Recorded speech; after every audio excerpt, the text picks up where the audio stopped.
is 757 Saturday Sports Talk. Here are Matt Hatfield and Coach Ed Young.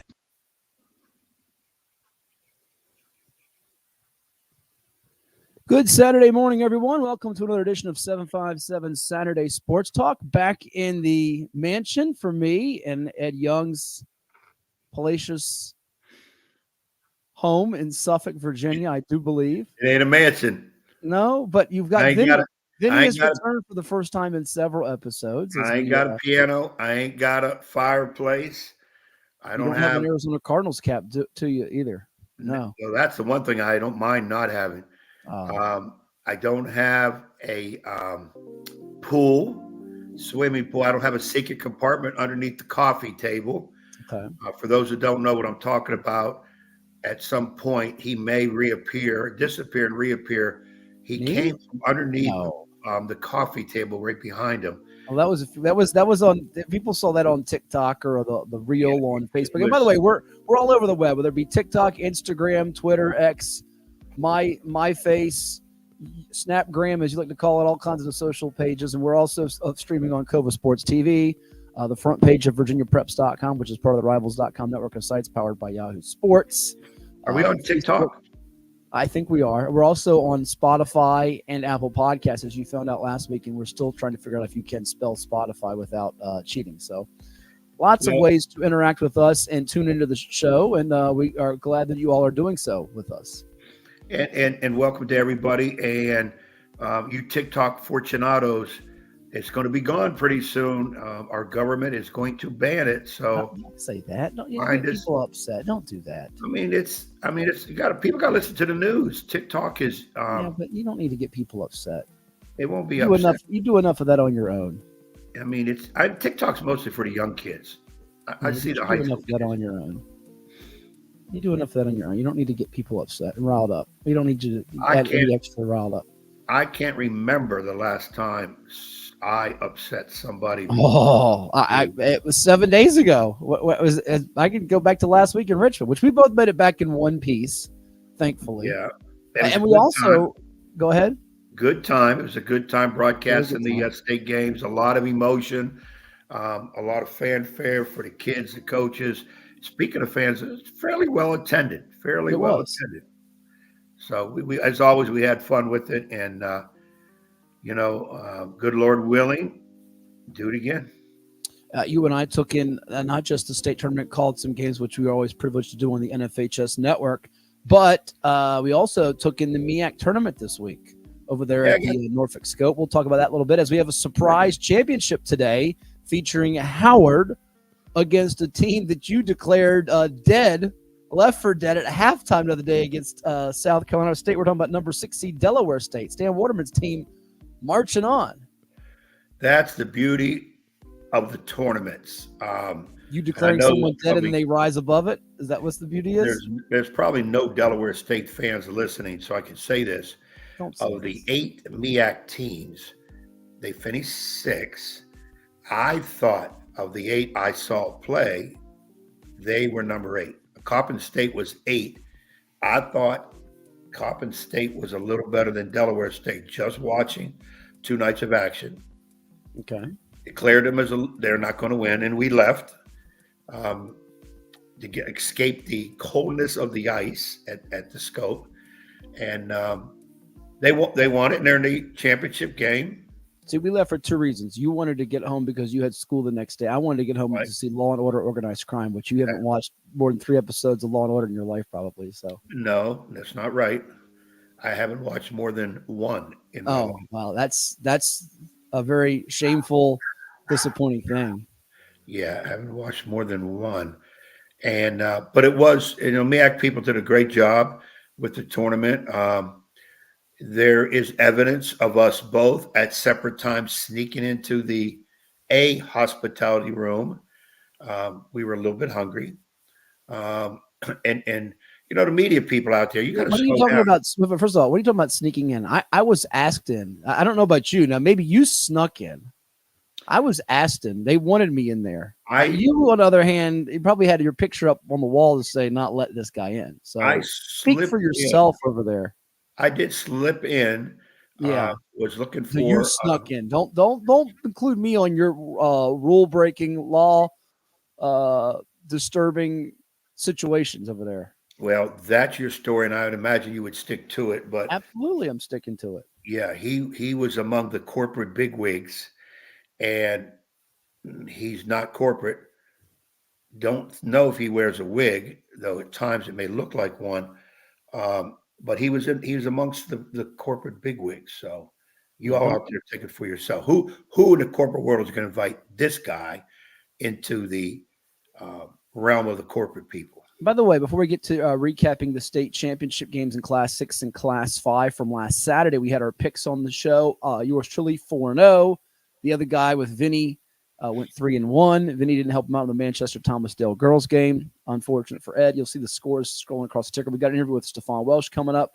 We're going to hear from William Carter. We're going to hear from Brad Wachtel, college hoops guru, Facts and Brax. If you've never heard of him, he is the very best, and there's a lot of bracket prognosticators out there, but Brad does this as good as anybody in the business. So we'll pick his brain on who's going dancing and who's not, and his thoughts on today's championship games, some of the leagues and the situations on the bubble teams as we're on the eve of Selection Sunday. You'll hear from Stefan Welsh, head coach of the back-to-back state champion Woodside Wolverines here. And we're going to play Buy or Sell College Hoops Edition today on the program. Plus, we have a question of the day for Ed Young to weigh in on, and me to weigh in on, you all the audience and listeners and viewers out there to weigh in on, as well as some other neat things in the works. We'll tell you about a contest that you all can participate in as we move it along, as well. We might even have a visual of that later on in the show. I do have to give a salute out there, Ed, to a couple of teams in our state. Number one, as it's going to scroll across our ticker in just a little bit here, well, we've got a couple of teams going dancing for the NCAA tournament. They've punched their tickets already for the 2024 men's NCAA basketball tournament, one of which is Longwood, the Lancers under Coach Griff Aldridge, second time in a few years here. They've done it before. You remember a few years ago during our radio program, we had on Deshaun Wade, who played at Kempsville and Green Run, as well as Miller School. They've got on their team now Michael Christmas from Lansdowne High in Virginia Beach, and also going dancing, the CAA champion, not Colonial, but Coastal Athletic Association, as it's now called, James Madison University Dukes, class of 77. Mike Hatfield out there is somewhere smiling with his JMU purple hat. And a local presence had a huge first half. We're talking about Xavier Brown, he of Jamestown High fame, his father, Chris Brown, not the singer from Tappahannock, but the head basketball coach at Smithfield. We're going to effort getting Xavier and Chris on sometime soon. I might do a special CoVA Sports TV exclusive interview before the big dance and the reveal of where they're playing, or after their reveal is given to the world coming up tomorrow. But JMU's going dancing. So too the Lancers of Longwood. And by the way, Farmville is the basketball capital of Virginia. And you say, what's that got to do? Because today, as it scrolls across the ticker now, Ed, 31-2, Hampton Sydney playing Trine of, is it Connecticut? I thought it was Indiana. Maybe I'm wrong. In the NCAA Division III Men's Basketball Championship today, 4:06 Eastern, at the Allen Country War Memorial Coliseum in Fort Wayne, Indiana. How about that? Coach, it's Caleb Kimbrough, correct? Yeah, I spoke with Caleb. I wanted to get him on briefly this morning, and he refused. And he said, Coach, he could be the jinx. No, he said, I've heard your jinx with Hatfield. And he said, Coach, if there's any way we could come on, me and you, I said, it's unfortunately it's in his contract that his mug has to be here with us. So he said, truthful, don't lie. Yeah, no, it's truthful. He said that he would love to come on next week and hopefully as a champion. Also, as speaking of champions, we have another accolade and flowers to give out to Mr. Evan Key, his staff and his team. Apprentice School, Newport News won the NCAA. Is it the NCCAA championship? We got to get the NJCAA. I think you totally messed this up. That's not it. NJ, no, they're not a 2-year school. By the way, isn't Trine University out of Indiana? I think we got that wrong on the ticker. It doesn't matter. You can say where it's from. Nobody out there knows where it's from. Well, I mean, it does matter. We want to be accurate. We don't want to make up. No, that's not. There are many times we have not been accurate, and people love us for that. So it's our job to expound on things.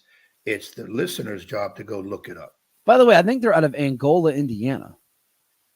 I'm not making this up. I know John Marshall's boys and girls visited Angola last summer. I'm serious. Angola they went to? They went to a different Angola, not the one in Indiana. I think they're out of Indiana. I think that's wrong. It says Connecticut. I think that's wrong. Yeah, I don't know.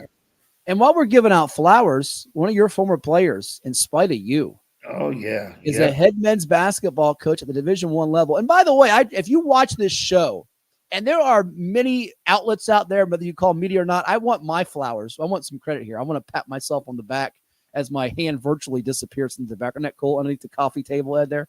I said a couple weeks ago there would be assistants for the Monarchs. I don't know if it's been released, announced, but I did say Odell Hodge and Breon Dunlap, which I understand is now leaking out from other sources. They don't want to cite me as the one putting it out there, but nonetheless, it's okay.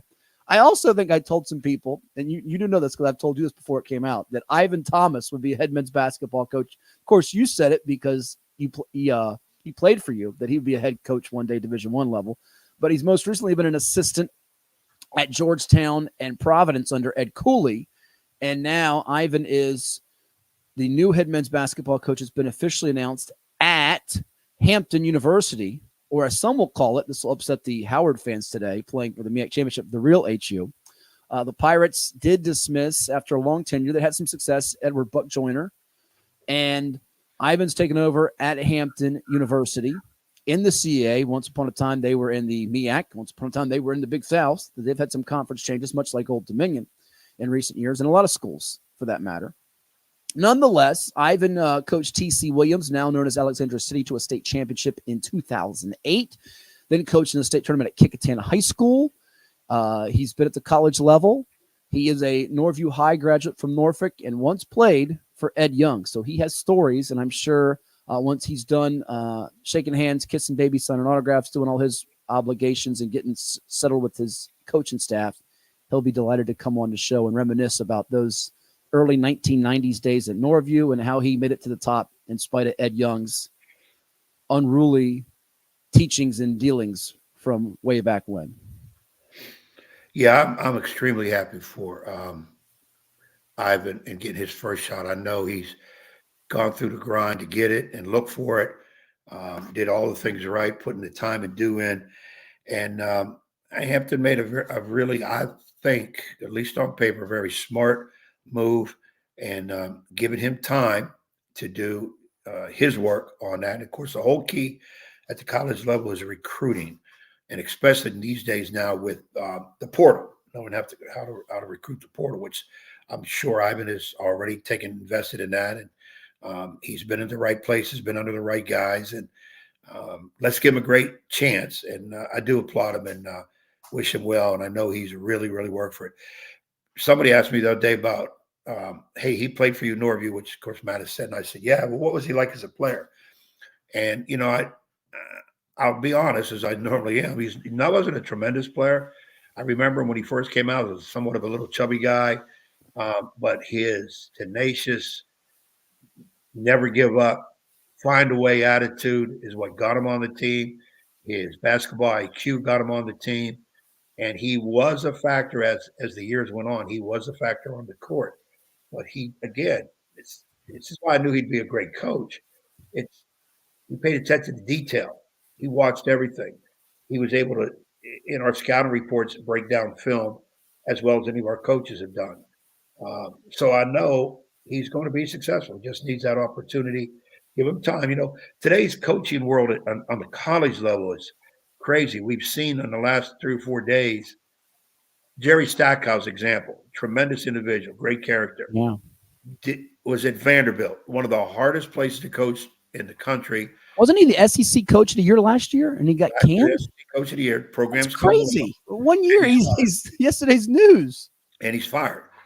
Travis Ford at University of St. Louis, winning record, fired. And the problem that's what it stems from is, I guess these guys at that level, not only do they have to get in the NCAA tournament, they need to win a game and keep their record on the positive side, and they'll keep their job. If not, you're gone. And what is so ridiculous, a lot of the places will bring in somebody who won't do much better unless they do it the illegal way. and this is at some of the places in the country, if those understand what I'm saying, there are just some places out there based on a schedule they have to play. It's going to be hard to win unless you do some things illegal. And I'm tired of it. I've always said this, tired of being in this profession to see guys getting canned with winning records. What else are you supposed to do? You're winning. You're in a college level. You've got to have your kids graduate. You can't have them being burned down to campus. And these things are happening, and they're getting fired. That ain't right. I mean, it's always going to continue that in that manner, and it's getting worse. And there'll be some more in the next few days. We'll get canned who have good records, who have done a good job with their kids, and they're out looking for another job. So we'll talk more about Ivan Thomas as well as Jerry Stackhouse in our buy or sell coming up here on 757 Saturday Sports Talk. It's Hatfield and Young at the Plex or around the world with all of you on CoVA Sports TV. Like, share, and subscribe to our YouTube channel. We're also on VirginiaPreps.com, Facebook, Twitter, X, and Spotify, Apple Podcasts. You see Vinny there. I do want to get your take real quickly on the MEAC semifinals, finals where we are today. We had a good time over there. And then on the state championship games, we got the Stefan Welsh interview coming up here in just a moment. Norfolk State had to go a little bit. They had to take on a team that could really spread them out and went small on them, out rebounded them by 11 yesterday. And Howard, I remember telling you walking out that I thought Howard had a shot with Jordan Hairston, former Westfield and Flint Hill guard, very steady for them. You surprised that we have a Howard Delaware State final, and who do you give the edge to? I think I'm leaning with Howard today. NSU had a fine season. Looks like it'll be NIT for Robert Jones and company, regular season champs yet again, but they fall yet again, unfortunately, to a Howard squad that's not too shabby. Robert Jones doing another fine job there. I think big picture, well, they did a really good job throughout the season. Remember, they beat VCU back in December. We talked about that. I remember in December what a great win that was, and VCU still alive for the A-10 championship. They seem to miss that guard that was the player of the year that was really, really a difference maker in Joe Bryant from Lake Taylor High the last couple of years, the MEAC player of the year, who's now playing overseas and was at the PIT last year. And by the way, we are going to be probably hopping and popping around the PIT next month at Churchland High in Portsmouth, because I know I jumped from thing to thing here. But your thought on their exit and the final today at Scope? Well, first of all, I think, congrats to Norfolk State on that regular season championship. But again, with the way college basketball is, you got to win your tournament, the conference they're in. You've got to win the tournament to get into the NCAA Big Dance. So they're not going to get a bid. And I know, again, some people wondered, well, are they good enough to come in as the second team, because the tournament team, either Howard, Delaware State, will get the automatic bid. I don't believe Norfolk State will get a bid. NIT is probably what they're going to get, the bid they will get for winning the regular season. And Robert Jones done a fantastic job. And, he's wanted by some people as a head coach because he's been successful. He has stayed here, which is tremendous. And there'll be some more openings coming up, and I think his name will be bannered around. But it just goes to show you, in certain leagues, you're going to have to win everything, regular season, conference, to move on. And they won't. And Howard, I'm going to give credit to Howard.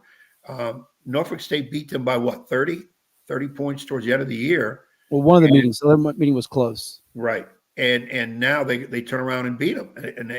And I thought Howard, of the games we watched, in my opinion, I thought Howard, we watched four games? We watched all the quarterfinal games, yeah. Right.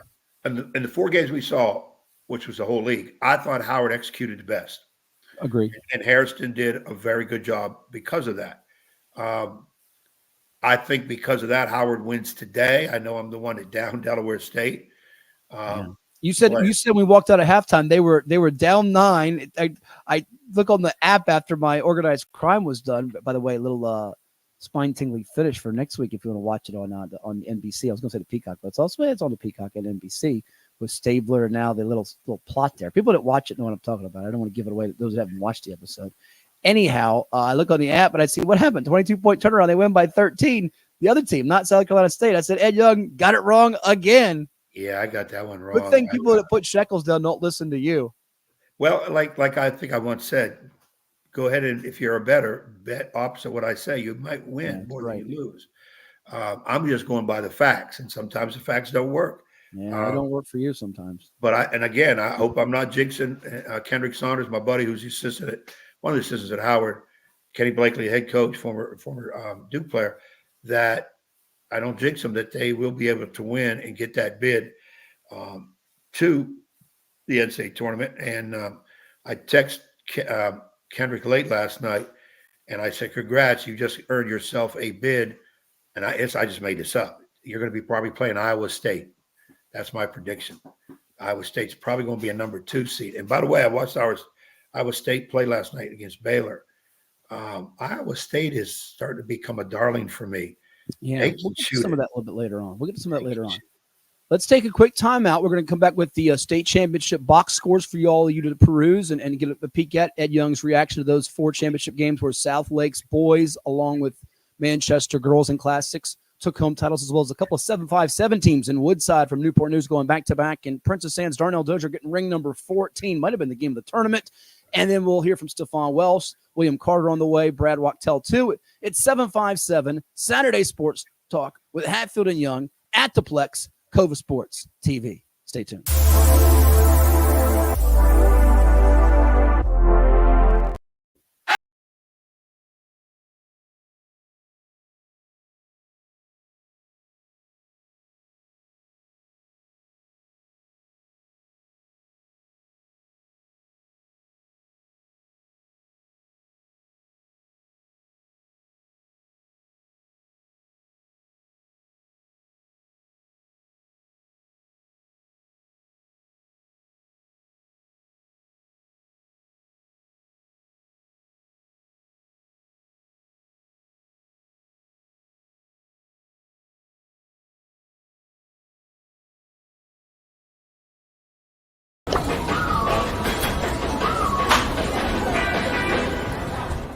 We're celebrating everyone who creates joy, because joy is bold and full of color, and it can't be contained. This is my joy.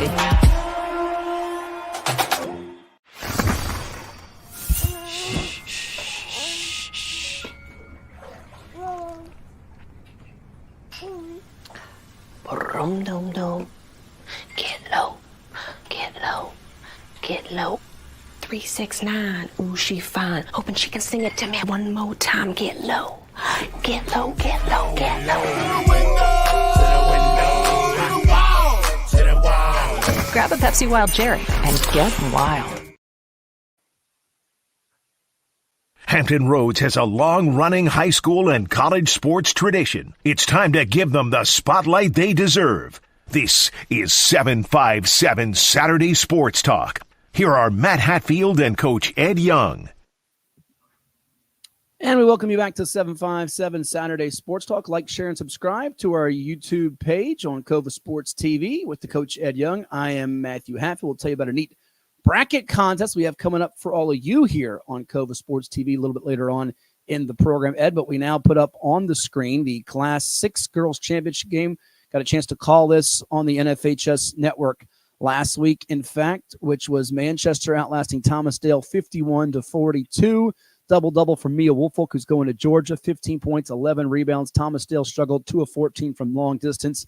It was amazing to me that this was the game I thought would be the best of the tournament, and it ended up being the Princess Anne James River girls game, which we'll get to in a moment. But Manchester beating Dale for the second time this season, and they beat them in the region championship. They win this game. There was no lead changes or ties, and they really controlled things from the start, inside out. 7 of 16 from deep. Did not win the battle of the boards, but they were able to really get Woolfolk involved and keep Thomasdale off its game offensively. 16 of 57 from the field. It's going to do it every time pretty much. The defensive formula was there, and the offense, in addition to keeping Dale out of transition throughout, they were able to get some selective runouts for buckets to go with some second chance points too.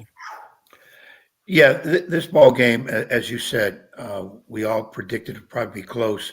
I had picked Thomasdale, didn't come out on top in this one. What amazed me about Manchester was, and you can see on the stats, they did not really play their bench much at all. One young lady played 3 minutes, and I think the other, Maya Atkinson played, I think, 48 seconds. I can remember. So they really didn't use their bench, and they went with an iron 5. and they did a great job with Leah Hampton and Mia Wolf leading the way. Very strong team. Thomas Dale didn't play well, and here again, it's the first time I've seen him, and they'd only lost the one time to Manchester all year. And I really, really thought in this game, once it started and I watched it, Manchester clearly the better team. And I'm thinking, why weren't they nationally ranked instead of Thomas Dale? But of course, a lot of that is political, so to speak. How do you rank certain teams across the state as best in the country when you don't see them a lot? Class 6 boys funnel, you called this with me and Andy Hayes. How about 17-2 in the fourth quarter? South Lake's outscoring Patriot, taking away any hope of a comeback. Second straight year, unfortunately, for Sherman Rivers' Pioneers, who had another fine season led by Tay Barber, the Harvard commit, Isaiah Vick, Desmond Hopkins. That they struggled from three-point distance at the Siegel Center. They were just 2 of 13 from deep and a commanding advantage in the paint, 40-plus points in the paint, 14 of 21 from the foul line. They only turned it over 7 times. And how about Jordan Scott? 23 points on 9 of 12 shooting, 5 rebounds, only 1 assist, but he made a couple of hockey assists. And he was there was a stretch there where he had that dunk, an assist, I think it was, in a block, had a couple of rejections in the third quarter, and you just felt at that point South Lakes was going to take it. He had a great first quarter, excellent third quarter. Brian Kennedy sandwiched in a terrific second period where he had, I think, 10 of his 16 points, and it was South Lakes in a rout. Now, you did call this one. I did say mistakenly earlier I was 4-0 on Championship Saturday. I was 3-1. I got this one wrong because I took Patriot by 1 in overtime. So I didn't want to bring it up because that's okay. I thought South Lakes had a chance though, and I did have him preseason number 1 in my Virginia Preps top 10s. By the way, went over the preseason rankings and the teams finished up. South Lakes won a state title. Woodside won a state title. Hampton was 3 in Class 4, won a state title. Northside was 2, won a state title. John Marshall was 1, won a state title, and Lancaster was 2, won a state title. So no team that won it was lower than 3rd in the entire top 10s. I think we got, was that 4th number 1 team? So I will give myself a little other pat on. I'm breaking my arm here with the pats on the back. Did have that right before the season, but nobody saw this coming. South Lakes winning this game by 26, and Mike Desmond Seahawks were mighty impressive. Yeah, I had South Lakes, but not by 26. I thought maybe once the game, I started seeing the game go, I was picking around 8-9 points. But once again, Patriot got worn down. The first and fourth quarter really hurt them, especially from the field. It really got tremendously outscored. And South Lakes just did a great job, had more weapons to use, more guys to get it. Brian Kennedy is tremendous at the point. And now what was the young man that's going to, is it Brown University? Wasn't he on South Lake? Rochester, David Rochester, yes, off the bench. That's it, David Rochester. Had some good things. And then also, is it Solvita? He's coming back next season. You were a big fan of his. He had some big moments for them also. Now, you did reference earlier about poor three-point shooting. I'm going to make this statement overall in the tournament. A lot of teams shot poorly from 3. And I'm going to jump on the bandwagon of saying the background, VCU is spacious, and there are a lot of kids were shooting from the college and NBA threes, 3-point lines. So they're a little further back than regular season. All the more to tell people, once again, my soapbox, state games and maybe even regional games, regional games for sure, need to be played on big courts so the eventual state teams have that little familiarity with the background and the 3 lines on the court. Hopefully you won't use the deepest one. But I think that contributes to some of the bad 3-point shooting. But South Lakes, I like them. I like South Lakes a lot. And they could be a team that's in line to repeat possibly next year. We shall see, depending on what happens this offseason. And Scott will be a senior. He's got a ton of schools recruiting him from the Marylands and Georgetowns to in-state schools like I think Virginia Tech, UVA, and, of course, Michigan State. I know has been on him very hard with Tom Izzo, which we've got a clip, by the way, we're going to show a little bit later in the show. But in the purposes of time, Ed, would you like to hear from Stefan Welsh now of Woodside? And we'll save those best for last, Lady Cavaliers of PA. Would you like to hear from Coach Welsh going back-to-back as a coach and player? Absolutely. Here it is with us on CoVA Sports TV. Stefan Welsh of the Class 5 champion Woodside Wolverines. All right, here with Woodside basketball coach Stefan Welsh as Wolverines complete the back-to-back feat, 53-33 over LC Bird to win the state championship yet again here. Coach, there's been a lot of good teams in Class 5 since realignment from 3 divisions when you played and won back-to-back to now 6 classes, the likes of Henrico, Potomac, LC Bird, who you played today, Verina, Maury, Green Run, Highland Springs, and others to go back-to-back? What's it say about your program, the players and coaches together? You know what, man? It really does feel well, first of all, for my kids because they work so hard, man. And I know that I'm very demanding on them, and I know our grind is not easy. But those kids really show up and respond every day. They really, really believe in what we do. And, for them to see the results, that makes me feel whole. Division 5 is a beast, man. And, I mean this in the most humble way possible. I think, whoever is fortunate enough to get out of our region has a pretty good shot at winning the state championship because it's so grueling to get out of, It could be anybody's night, and for us, we've been very fortunately to stay healthy. We've been very fortunate to, be able to execute game plans. And, I think that we've been very fortunate enough to play well at the right time. And I think that, that's been, our key to success. When you were at Woodside, you played alongside a couple quality bigs. Of course, it was you and Calvin Baker in the backcourt, but Sam Atup and Willie Bell. You've gone up against some in college at Arkansas. You've coached against some. You've coached some. Silas Barksdale, 17 points, 14 rebounds. What sets him apart in your eyes, and what's his upside and potential? He's an unbelievable teammate first. Extremely unselfish. I fuss at him all the time about being more selfish, and I think this year he took a step in that direction. You know what I mean? And he's so good on the glass offensively and defensively that people think we pad his stats. But if you really sit down and watch him play, every shot that come off the rim, he get his hands on it. If he don't get it, then he makes it hard for the defenders to get it. So he's by far the best big man in school history. In the reclass era, he's not a reclass kid. He's 16 years old. When he graduated from Woodside, his first day on the college campus, he's going to be 17 years old. So his upside is through the roof. The kid is a worker. A lot of times during the season, after we get done with practice, I got to call his parents to tell them no going to the Y tonight because the kid just flat out want to work. And he lost 35 pounds this August in our boot camp. Coming back from the summer travel ball, he was a little heavy. And he committed himself to really dropping the weight. And now you're seeing the product of that.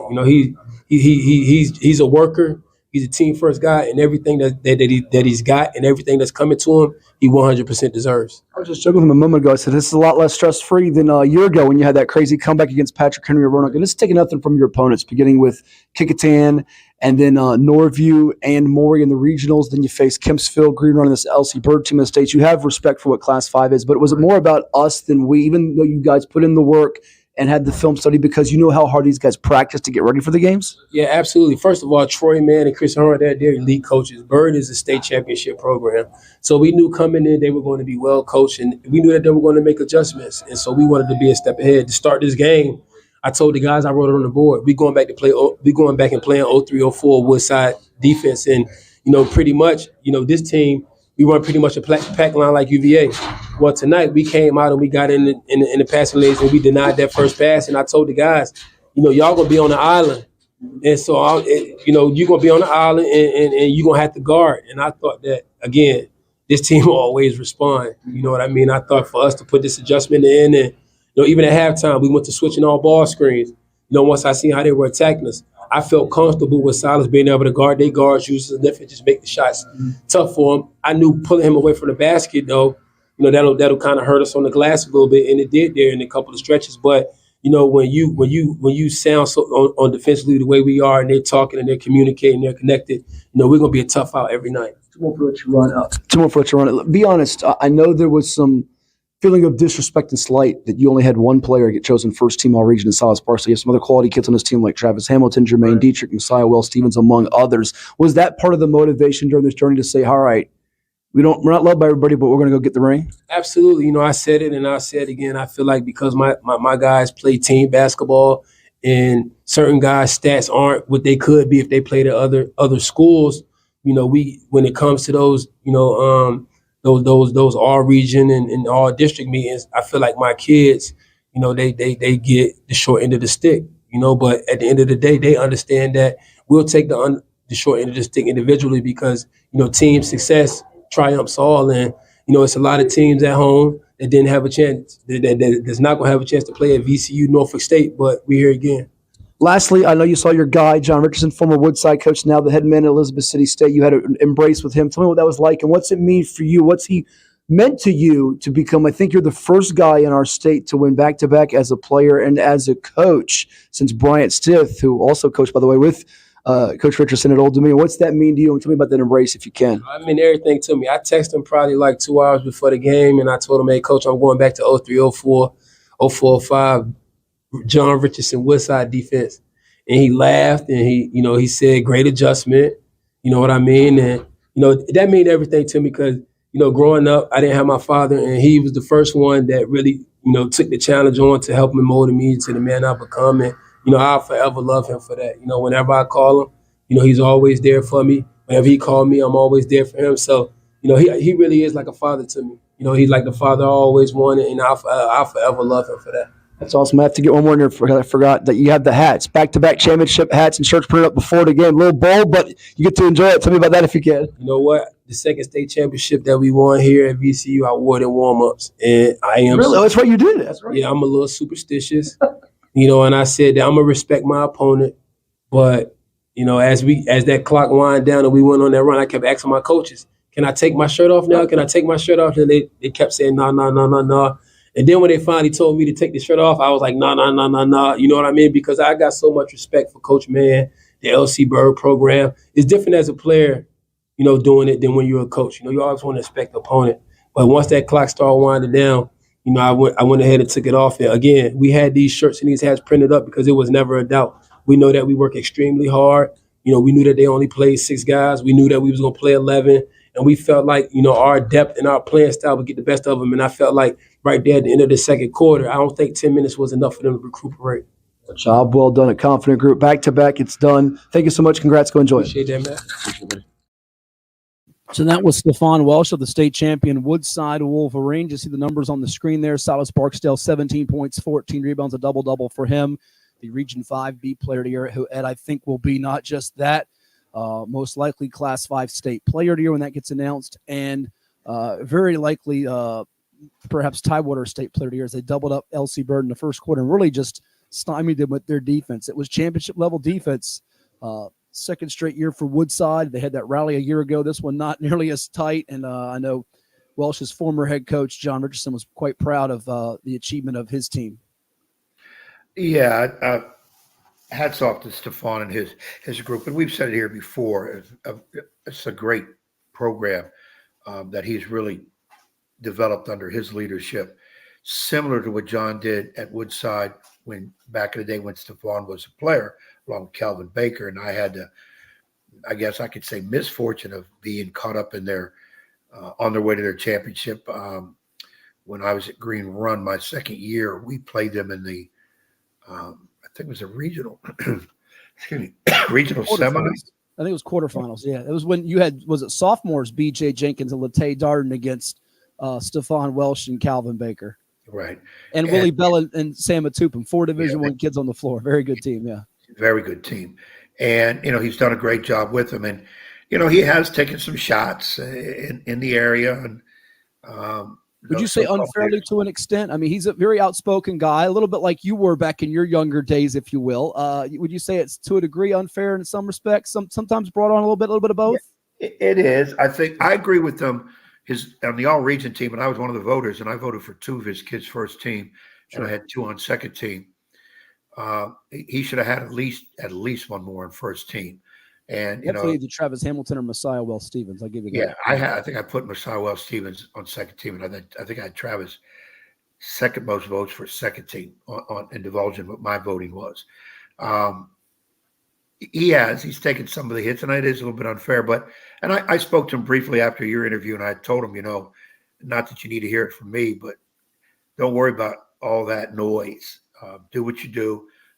In our business, the only thing you got to worry about is, are you treating your kids right, and are you giving them the best of you? Nothing else matters, especially from other people. He's got John Richardson as a mentor. If he wants to listen to somebody that has something harsh to say, let it come from John. And I do that the same thing in my career. When I listen to people who have coached teams, been through what I've been through, to reflect on me. The other noise and people that don't have teams and have opinions, you can have your opinion, but it doesn't really matter to us. And I told him that, just let that stuff go. And I know he takes it to heart. He wears emotion on his sleeve, but you don't have to prove to anybody you can coach. That's been already done by your team, winning back-to-back. Some people in a lifetime, some great coaches in a lifetime will never get there, let alone get to the championship, let alone win one, let alone win two. So again, he has done that. And, sometimes the way he comes across does rub people the wrong way, but everybody has their own way of doing things. I mean, you say sometimes when I was younger, I rubbed some people the wrong way too, but, again, my kids are number one to me. That's all I really care about is, am I giving my best to those kids? And yes, I'm a pusher too. I'm going to be hard on those kids on and off the floor. It's just the way it is. And some cannot play for me because of that. And I understand that. And some can't play for Stefan because of that. He understands that. And in this day and age, kids want to be coached, but yet they don't want to be pushed. And parents are the ones that say, well, I want you to push my kid. I want you to coach my kid hard. And they're quick to send them elsewhere. And it has nothing to do with pushing and playing. It has something to do with, well, I want my kid to play 32 minutes. Sure. It's not going to happen. In most cases, that's not going to happen. We're not stupid as coaches. The better kids who are producing are going to play the most minutes, period. I don't know any other coach that does it any other way who's successful. Right.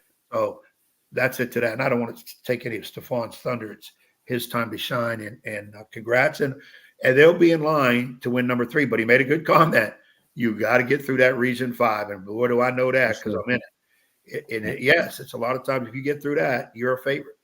Quality play from freshmen like Callan Morrison, Jordan Houston, and others as well. Let's take a timeout. We've got William Carter waiting for us. We'll tell you who he is and what he's got cooking coming up after we hear from some of our sponsors like the Drip Bar, John's Tax Service, Town Bank, and more at 757 Saturday Sports Talk.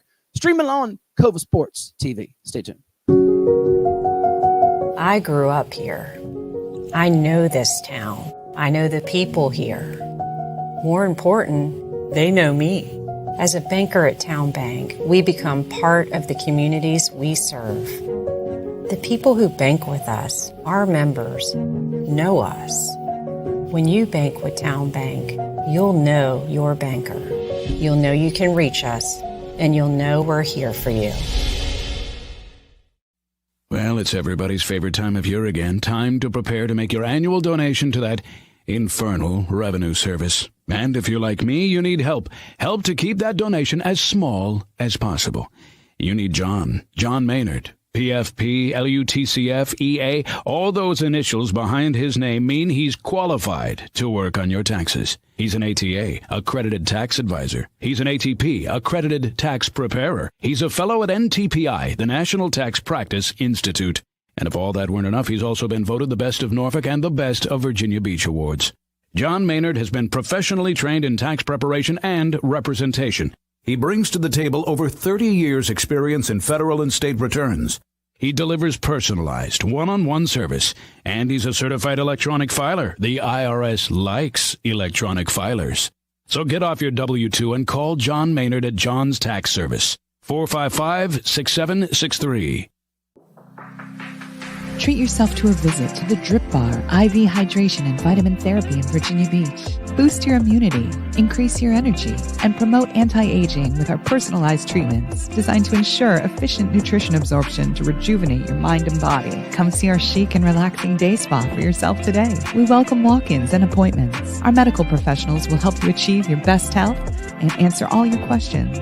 The Drip Bar at Lansdowne Commons in Virginia Beach.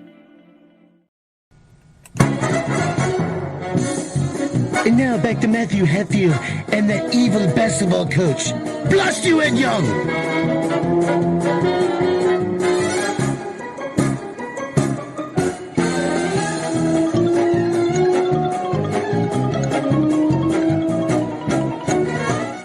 And welcome back to 757 Saturday Sports Talk, streaming on CoVA Sports TV as well as VirginiaPreps.com, Twitter or X at 757 Sports Talk, Facebook, and also available on Spotify and Apple Podcasts. We now have with us the founder of Assist Student Athletes, William Carter, on the show, and my cohort, the coach Ed Young, will give him a special introduction and tell the audience about William Carter, how you've gotten to know him, and what he's got cooking. Go ahead, Ed. Well, first of all, William, thanks for joining the show, man. I know you're busy. I think you got an event going on today. And, we have this big rival, 757 and 804. But when we know of people doing great things in the 804, and Williams one of them, we get them on our show. And then we try to beat them. And then we try to beat you all when we're playing you in the games all over the place. But there's room for two good ones. And as long as 804 doesn't mind being second, we continue to love William Carter. Sure, he does. Unbelievable, William. See, I can say that. Traditional 804 and 757 for sure. It is, and I can say that too because we're at a distance, so William can't get his hands on me. So, but William, thanks for coming in there, and let's do this because I don't want to fumble it all up. Let's let people know your background, a little bit of your background, where you went to school, and all that, and then of course your organization, which I met you. Oh man, I don't know, about 10, maybe 15 years ago, and in this organization and what you do in terms of helping athletes, and we've sent some of our kids towards you and your events. So go ahead and tell some people about who you are, and then what you do, and then what is going on here shortly for you guys. Actually, the event is tomorrow, Sunday, so it's still a day. But my name is William Carter, founder of Assist Student Athletes. We just try to provide opportunities to help kids and resources with the high school coaches and other avenues to, just try to help them get to the next level. We do a lot of showcasing events, unsigned senior event, which will be tomorrow at Ben Wallace Gym. We do, all-star games, tip-off classics, anything that had to do with exposure.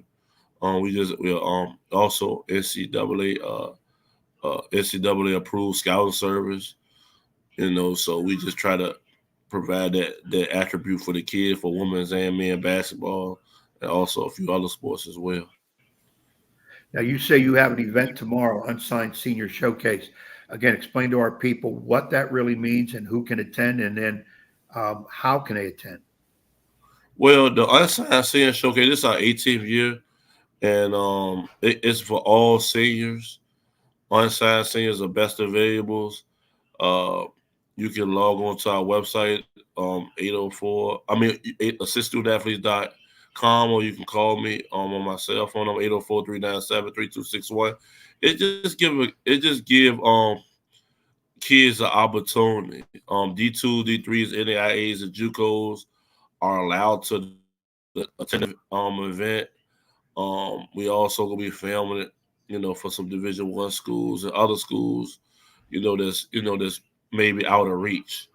I think it's hand-on, just a great opportunity. I think it's an equal opportunity, even for a kid that's might be underrated or unsigned, or underrated, or with the transfer portal coming up. I think it definitely helped, especially for a high school kid. William, a lot of times we were talking about Division I scholarships, and this is you and I have had this conversation. The big boys, the D1s, will find you, and if you're good enough and you meet the qualifications, you can get a scholarship. Your group is mostly looking at those kids that slip through the cracks, that don't have the D1s coming at them, who can play and just need that association with a Division II, possibly a 3, NAI. There's a lot of people don't even know what NAI is, and a lot of people don't understand what the JUCO route means, junior college route. And this is where I've really enjoyed your guys, is because you've done a great job with those type of kids getting to that situation. And a lot of parents, and again, I'm going to put it on parents, think their kids Division I all the time because they scored 21 points in an AAU game. And that's not true for Division I, correct? Speak about all realistic expectations. Not true at all. When you have the different like with VHSL, you got 1A, 2A, 3A, 4A, 5A, 6A. So you will have you will have kids that averaging 20 a game at an AAU, 20 game at a high school game. You gotta look at as far as the exposure piece. And also with the NCAA transfer portal, like now these coaches want, number one, they want to transfer. I mean, their own players. They can see they can recruit their own players back. Number two, transfers. Number three, I say either the the foreign route or the JUCO route. Number 4, post grad, and then finally high school player. So not saying high school players can't go Division I, but you have to be that stud, to have a shot at the Division I level. But like the routes, even for Division II, like when you talk about Virginia State Union, Coach Blow ain't picking. He's not picking up the phone like that unless it's a transfer or is this. I'm talking about like maybe a stud. A lot of these D2 schools, they looking for Division I. Even you can go down to D3 with Christopher Newport. They won the national championship last year. So they want the best of the best. So parents, it's just an advocacy. A parent just got to learn how this process works. And it's okay to go D3, NAIA, JUCO, D2. JUCO is another route to have an opportunity to go to a D2, D1, or D3. You know what I mean? So post-grad, the right post-grad programs is another, could be a route. But you still had to put that work in, you know what I mean? Because these college coaches' jobs are on the line. We're chatting with William Carter. He's the founder of Assist Student Athletes. Our guest here on 757 Saturday Sports Talk on CoVA Sports TV. Like, share, and subscribe. We'll also tell you about where you can find Assist on the web or social media in just a moment. William, I want you to do that for us before we let you run. But also 2 things. One, tell the folks that aren't familiar with the Richmond area, the dynamics, the geography, if you will, of the Commonwealth, how they can get to the Ben Wallace Gym, number 1. And then number 2, after you tell us that, also, just speak to the piece. I know when you first started doing this, Ed first started coaching, which is way before you and I started doing what we do as far as following the high school hoop scene and recruiting and coverage, all that.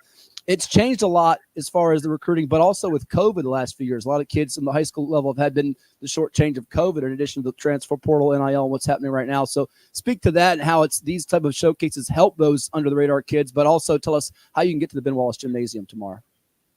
Yes. Number 1, appreciate you, Matt, for all you do in the community. Also, you, Ed, both of y'all do a great job, man. I really, truly appreciate you all. I learned a lot from you all. Ben Wallace Gym is off of West Broad Street in Richmond, Virginia, 2208 Westwood Avenue. Tomorrow, we'll be having the Unsigned Senior Showcase, our 18th annual. The boys showcase could be from 10 to 2. Girls could be from 2 to 6. You can log on to our website at assiststudentathletes.org. You can follow us on IG on assist_student_athletes. Or you can call me at 804-397-3261. As far as like the since COVID, it definitely been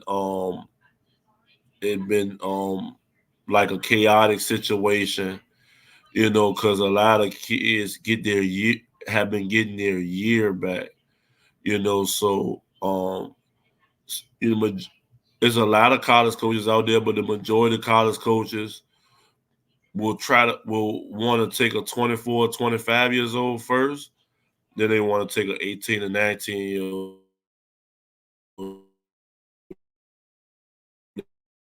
They want to take a more experienced player before they take a high school player. So we'll allow kids to get out actually playing. We got a lot of college coaches that expect to be so that head coach, that associate head coach, an opportunity to be like, okay, I think I might give this kid a chance. You know what I mean? So I think it helped on that. But like the COVID thing changed everything. I think it changed everything as far as especially with that transfer portal. It's rough. So, like I just seen AJ Wills about to hit the transfer portal.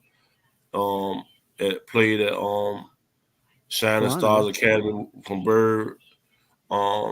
Played at Holy Cross. You got a kid average close to 6 points a game in 20 minutes.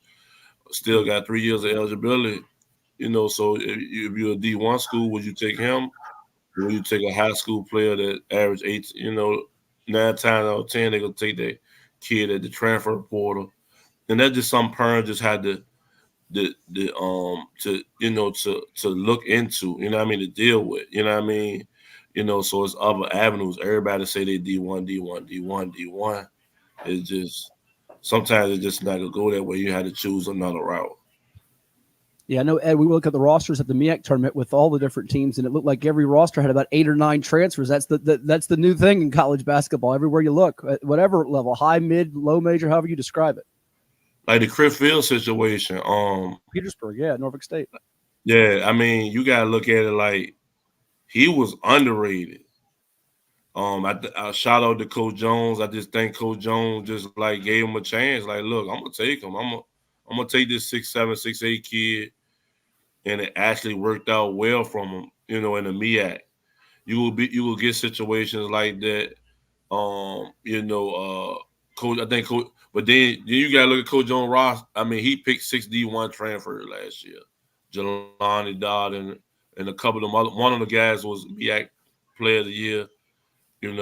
So I mean that's Jones do it diligently. He go look at the transfer portal, but then he go see if he can.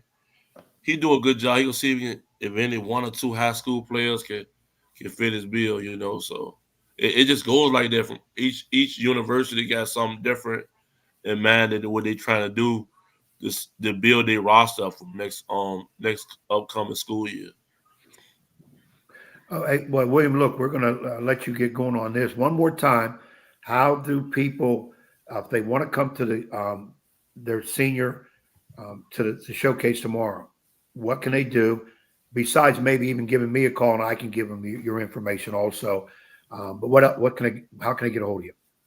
They can hit you a med up, or they also can call me 804-397-3261. They can follow us on Instagram, assist_student_athletes, or Twitter, assist 20212. 20212. Assist 20212. Awesome. Well, appreciate we it. live from Ben Wallace Gym, Richmond, Virginia. Hey, William, do me a favor before Ed finish up. Shoot me a message on Twitter or X as well. I'll retweet it as well for us on our VA Preps and 757 Sports Talk accounts to get you some more eyeballs as well. If you can do that for me later today, we'll get that out there for the audience too. Yeah, done deal. All right. Appreciate that, man. You bet. All right, William, we appreciate you, man, coming on. I hope to see you soon. Man, I would love to talk to y'all. I love basketball, so I love to talk to y'all more about basketball. We're going to get y'all in the 804, though. Absolutely. We were just there last week at the y'all. Siegel Center. We'll make you an instant guest anytime you want to jump on with us. We're always on here on 757 Saturday Sports Talk. Instead of, Ed always said for years he has a face for radio. We now have faces for podcasts and the internet. So that's what we're on. You can always watch us, listen to us anytime. So we wish you all the best tomorrow with the event at the Ben Wallace Gymnasium in Richmond, going out there to support William and what he's doing with all the great endeavors to help these student athletes get more exposure. And we look forward to chatting with you again soon. Appreciate y'all. Thanks, William. So William Carter with us here on 757 Saturday Sports Talk. We'll take a timeout. We've got Brad Wachtel, he of Facts and Brax, coming up next to give you the breakdown of college basketball. Who's in, who's out, what's going on there, and we'll hear from him and get his thoughts on the NCAA Basketball Tournament coming your way when we return here on 757 Saturday Sports Talk. Make sure you like, share, and subscribe to us on CoVA Sports TV. It's on Ed Young's Favorites on the YouTube page. But now this from some of our sponsors, including Chicho's, Freddy's, and Ed always likes to get soup on a cold winter day from Soup, and it is a day for it, but it's sunny and nice. But you can have soup on a sunny, nice day too. It's coming your way in just a bit. Stay tuned.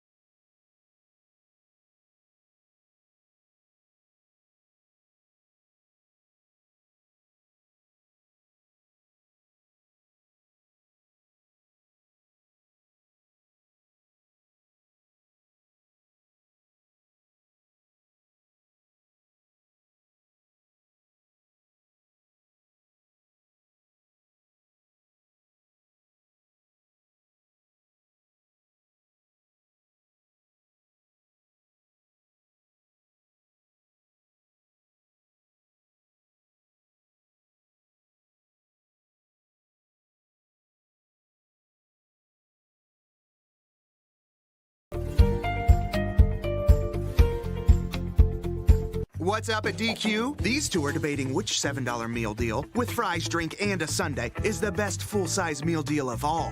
Cheeseburger. Chicken strips. There's something for everyone in the $7 meal deal at DQ. Happy tastes good.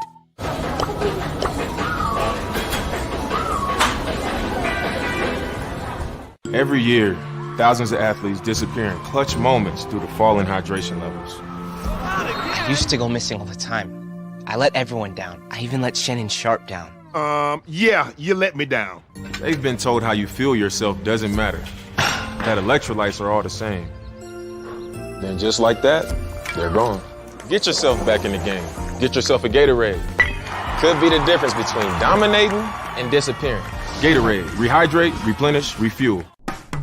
After more than 50 years of innovation, AstroTurf still leads the way. The inventor of artificial turf does it all, right here in the USA. We engineer, test, manufacture, and install the world's most innovative fibers and turf technologies, with over 30,000 tracks and fields worldwide. AstroTurf, powered by Sport Group.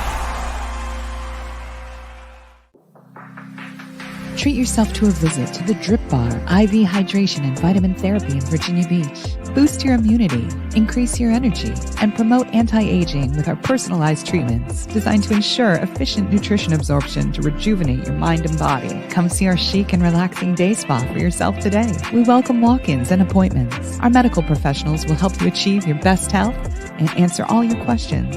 The Drip Bar at Lansdowne Commons in Virginia Beach. Welcome back to 757 Sports Talk. No, it's not in the pool. It's Hatfield and Young at the PLEX, the Virginia Beach Sportsplex. Here are two guys that, even though they never shut up, they're always dropping pearls of wisdom. Matt Hatfield and Coach Ed Young.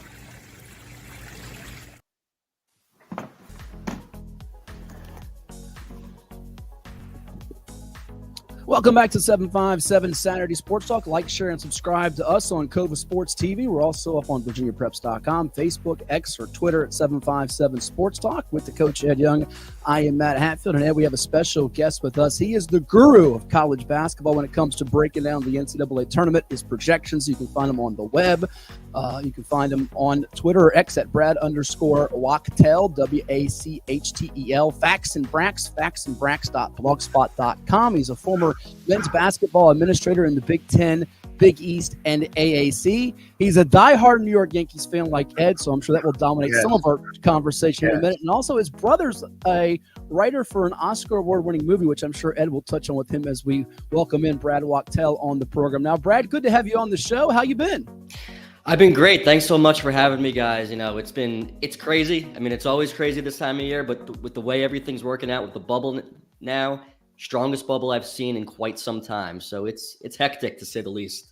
Yeah, I'll let Ed jump in here probably towards the end of this segment. They talk a little baseball and the movie that your brother was one of the award-winning writers for in a second. But I want to start with you here. A couple of bid stealers out there. You got Oregon, which plays Colorado in the Pac-12 finals today, as well as NC State, the number 10 seed under Coach Kevin Keatts. They were talking about Kevin Keatts being ousted just a couple days ago. Now he could be the darling here as a 10 seed winning the ACC tournament. They take on their in-state rival North Carolina for the ACC championship. If either or both the Ducks and the Wolfpack prevail, which teams get affected most in terms of seeing their bubble burst in your eyes, Brad? Yeah, so right now my final two teams in the field are two teams from the Big East, Seton Hall and Providence. So one thing to keep in mind, though, as well, Florida Atlantic out of the American Athletic Conference, if they end up winning their conference tournament, that would actually create an extra bid as well. So there's still plenty of movement that could happen over the course of the next day or two. Good to know, and I'll let Ed jump in here in just a second, but I had to follow up with you on that. Is it possible that if NC State fails to knock off UNC, that the ACC only sends 3 of its 15 teams to the NCAA tournament with Carolina, Duke, and Clemson? Where do you see the bubble teams in terms of UVA, which had that collapse, we'll call it what it is, last night? Tony Bennett's won a national championship before. He's also lost to a 16 seed in UMBC, Pitt, and Wake. What's your assessment of the ACC right now? Will that be one of the storylines, talking points you think tomorrow after the bracket is revealed? I think it's a real possibility there's only 3 teams from the ACC going. Virginia is that team that's right on the cut line for me. Can go either way. When you look at their resume, they only have 2 wins against quad 1 opponents. They're 2 good wins. They won at Clemson. They beat Florida.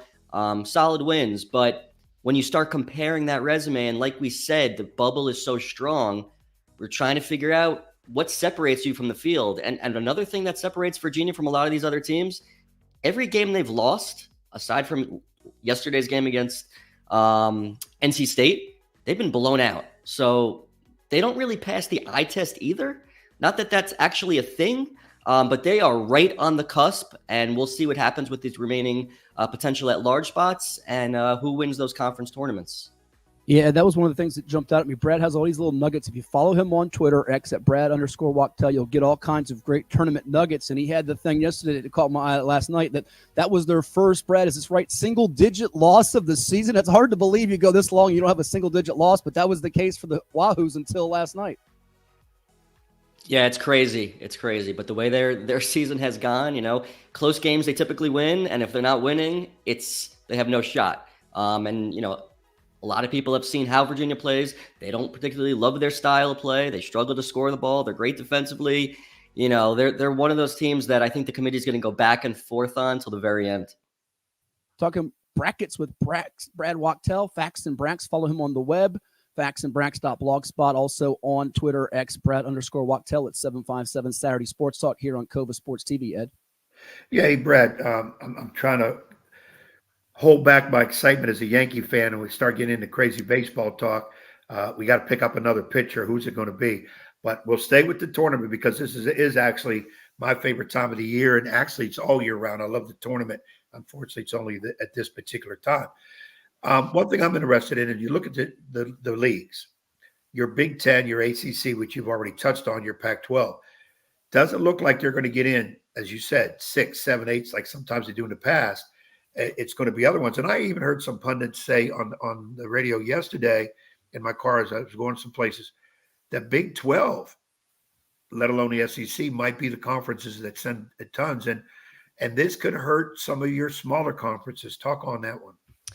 Yeah, no question. I mean, the Big 12 for sure is going to send a boatload of teams. And, if you kind of look at what the Big 12 did in general with their non-conference schedule, they played a lot of bad teams and they blew them out. And they kind of took advantage of what the net kind of gives you. If you blow teams out, even if they're bad teams, your net is going to improve a lot.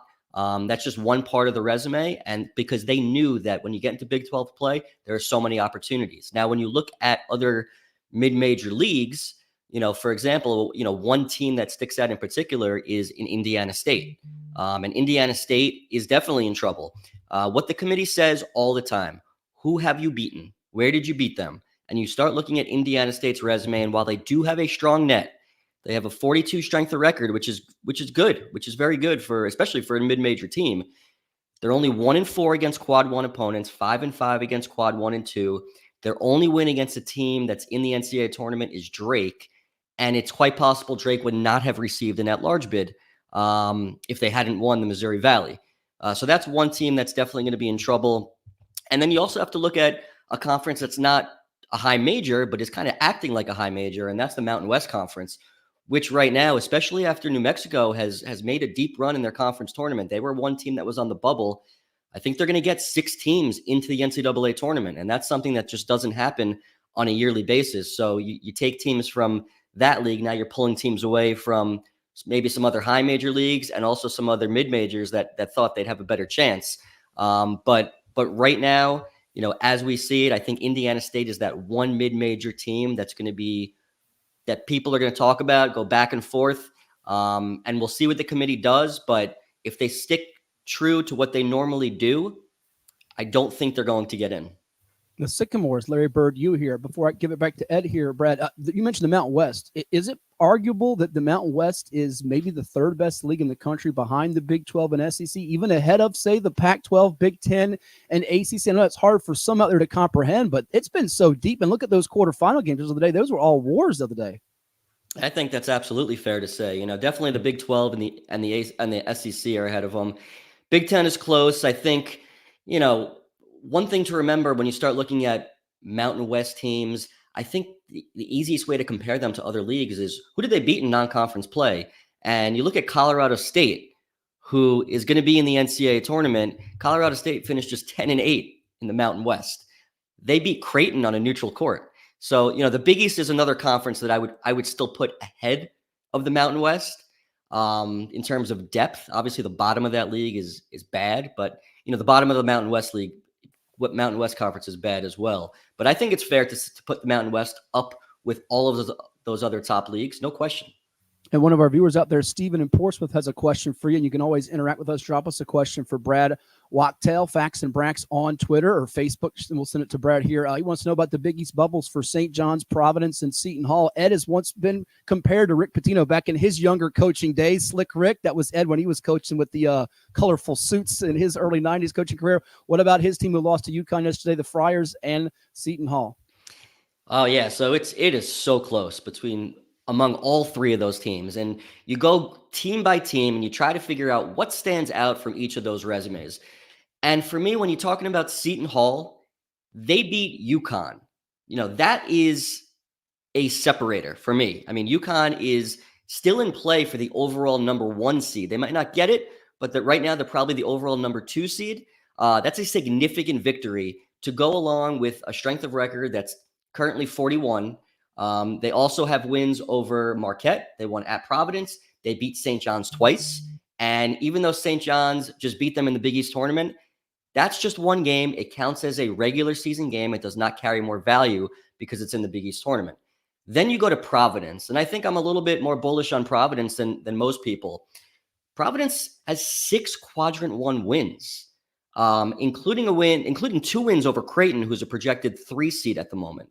6-9 against quad 1 opponents with a top 45 strength of record and 5 wins over the field. I think that's pretty strong, especially when you're comparing them to other bubble teams at the moment. And then you go to St. John's. St. John's has the metrics. They have a 34 net, which is better than Seton Hall and Providence. However, the committee has always stated, you do not get in based on what your net says. We need to see some more meat on your resume. What do you got? So now we check under the hood at St. John's. St. John's is 4-10 against quad 1 opponents, 10-12 against quad 1 and 2 opponents. Let's take a look to see who St. John's has beaten. St. John's has beaten. Best wins are against Creighton. Good win. No question. Home win. They beat Seton Hall and they beat Providence. 2 teams that are on the bubble that I currently have in at the moment. Other than that, their next 2 best wins, they beat Nova twice. Nova's not in the field.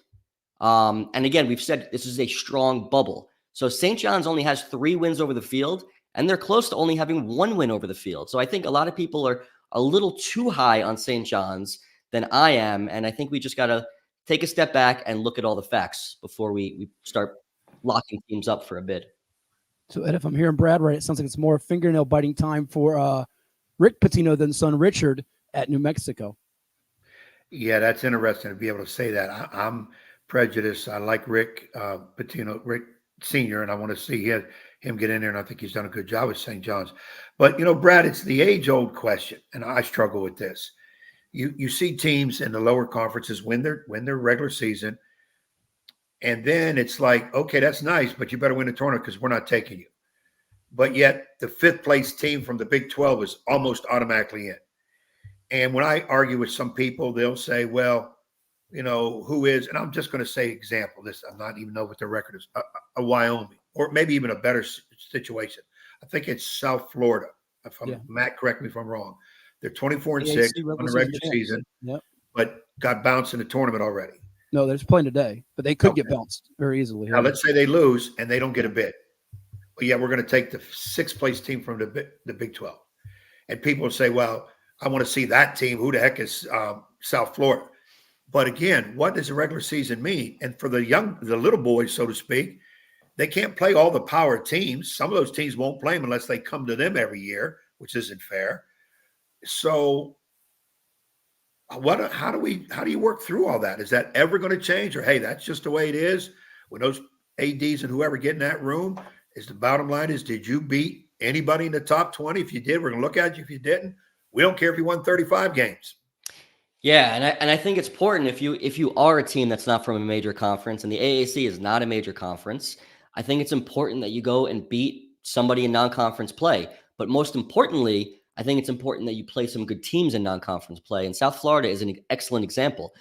For their sake, the committee is going to look at their resume and they say, look, 320th non-conference strength of schedule.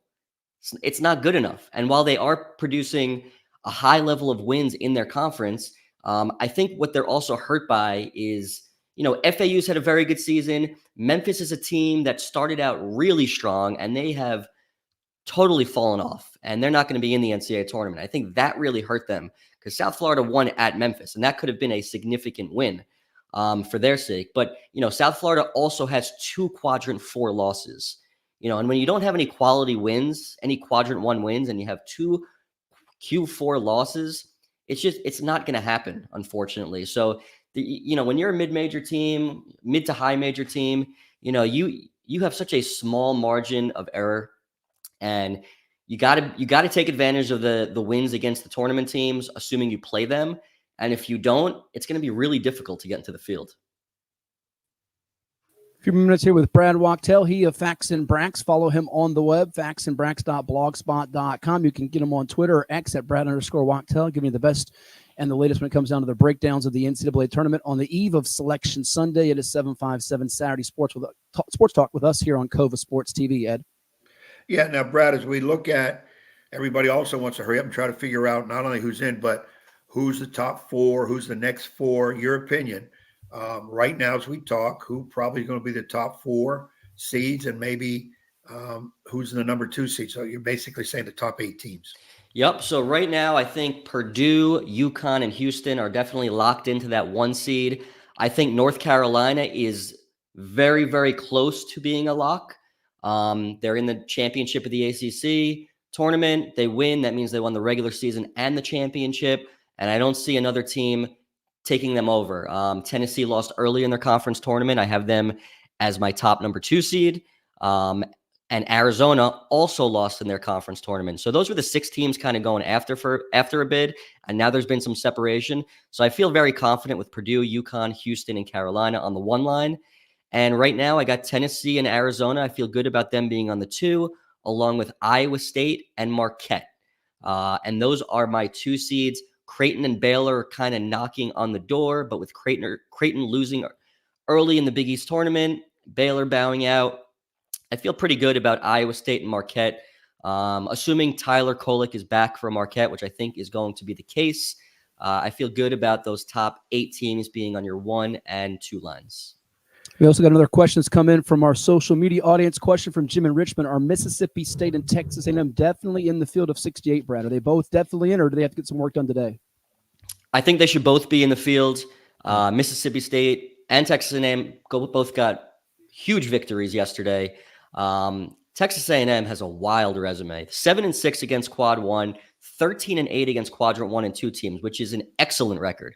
But they have 5 losses against Quadrant 3 and 4 teams, which would be the most ever for a team to get an at-large bid. That being said, I think it's going to happen. I think they're going to be in regardless of today's result. I think Mississippi State will be in regardless of today's result. Beating Tennessee twice is a big feather in their cap, along with wins over Auburn and Washington State and Northwestern. So I think those teams will be in, and I don't think they have anything to worry about. So yeah, that's kind of how I see it at the moment. See, and I could be the guy screaming from the mountaintop tomorrow night if Grand Canyon is to lose tonight, or South Florida, they don't get in, and we have teams like maybe an Oklahoma or a Mississippi State in the field of 68, as it seems like it's a little unfair, as you said, for the little guy. Yeah, it's definitely unfair, and that's just kind of how it's been, and especially with conference realignment, all these schools keep moving up. It just makes it so difficult, and I feel bad for these low and mid-major teams because it's if they know they're going to be good and other teams know they're going to be good, it's difficult to schedule. So you only get so many opportunities if you get any opportunities. So it's hard to blame. It's not always the coach's fault because they do everything they can to schedule as best as they can. But unfortunately, this is what it boils down to, and this is what the selection committee looks at. Brad, that's what I'm saying is, as a coach, a long-time high school coach, a little bit at a college level. You win your conference, and people won't play you unless you come to them, which I don't think is fair. And then you don't get in. It's just wrong. And you're saying, well, you got to look at the 6th place team, the 5th place team. Well, if those teams are good, then win your conference because you have the opportunity to play good teams. So you can't sit back and say, well, we can finish 5th. It won't matter. We're getting in. No, you win your conference. That's just the way I look at it is you win your regular season. I was telling this to Matt the other day, maybe you don't have to go into your tournament because you play the whole regular season, you win. Now you got to go into the conference tournament. And if you lose and you're kind of on that bubble, you're probably out. So don't let them play in the conference tournament. You're automatically in. And then the tournament is just maybe to find somebody else if somebody else slips.